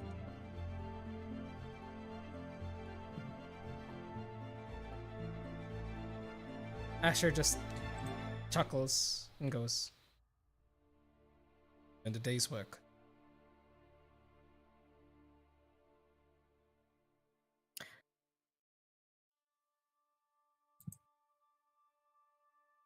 Whatever you find, mind keeping us in the loop? Of course. I will inform you all immediately if we find something. Keep yourselves safe, and if anything happens on your end, let us know as well, and we'll support you however we can. Must take my leave. The matters of the city beckoning towards me already.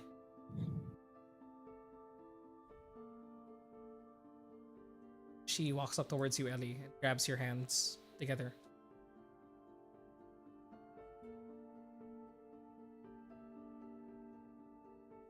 You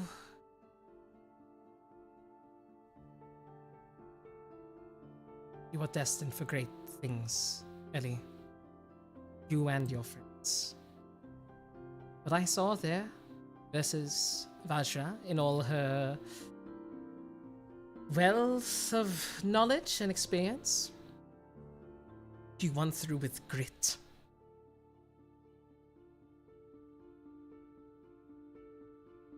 I know you can do this. I know you can help us. I know you all can help us. You've already left your mark on history. Who knows what further heights you will all be able to achieve. Ellie just smiles a little bit and goes, "Well, thank you for believing in me and you know, just for the support." You will always have my support, my belief, but what matters most is that you never trust in yourself. That care and heart that beats like your mother's did. She would be so proud of you.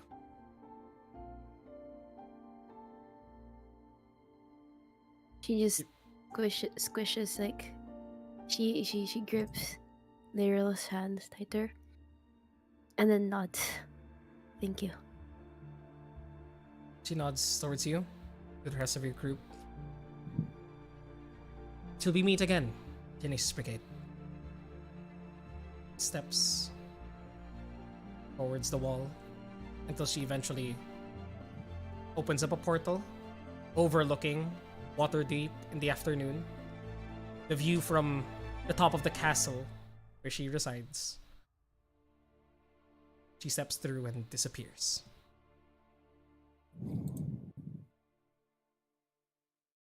You are all left. Bunch of half-eaten sandwiches in one of the most prominent mages towers in the world. And I think with that, we can end today's session and continue heading to Neverwinter and everything else that happens, and the roleplay for this next session. Whew! Lord, Barovia is haunting us back. They're back. Yes, Vic. Is it the It's Sims of the big. past? No. The consequences of my actions. Hello Elon Musk. there.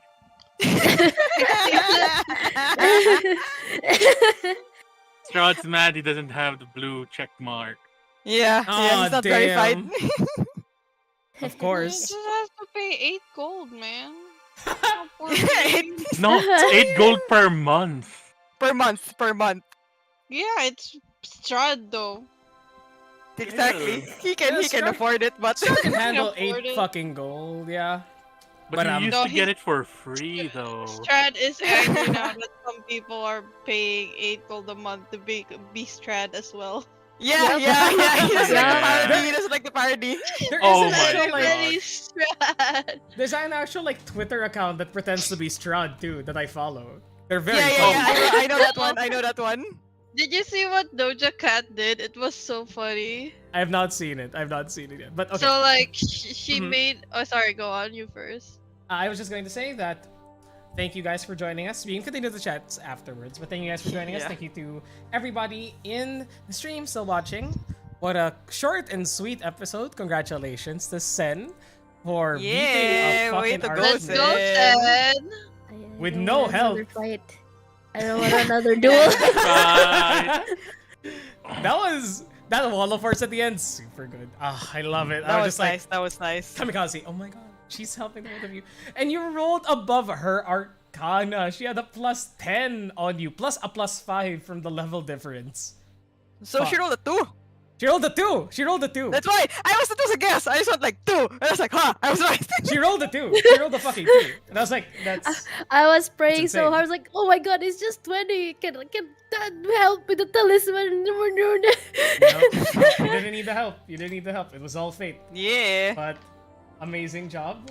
That went down to the fucking wire. Yeah, you know, before we started, I actually went to Genshin and made the went to the shrine and shook the stick if it's great fortune or not. That's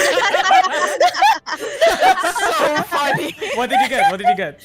No, I got great fortune. Oh, there you go. There you go, there That's you go. why. But okay, congratulations everybody. What a session. Congrats on meeting Vajra, who in lore is actually from Taethir, from Darabar. Like, Oh, that's pretty Hehe. cool. and she is 10 years younger than Ellie currently. And she's a fucking archmage. So, Amazing. insanity. She has so much riding on her shoulders. But with that, we can end today's session. Thank you guys so much Yep. for joining us. And we'll see you all in 2 weeks, hopefully with a full party as we explore the next leg of the Tenacious Brigade's journey. Thank you guys, everybody, and engage in some behavior. Goodbye. Bye. Bye, YouTube. Bye. Bye, YouTube. Bye.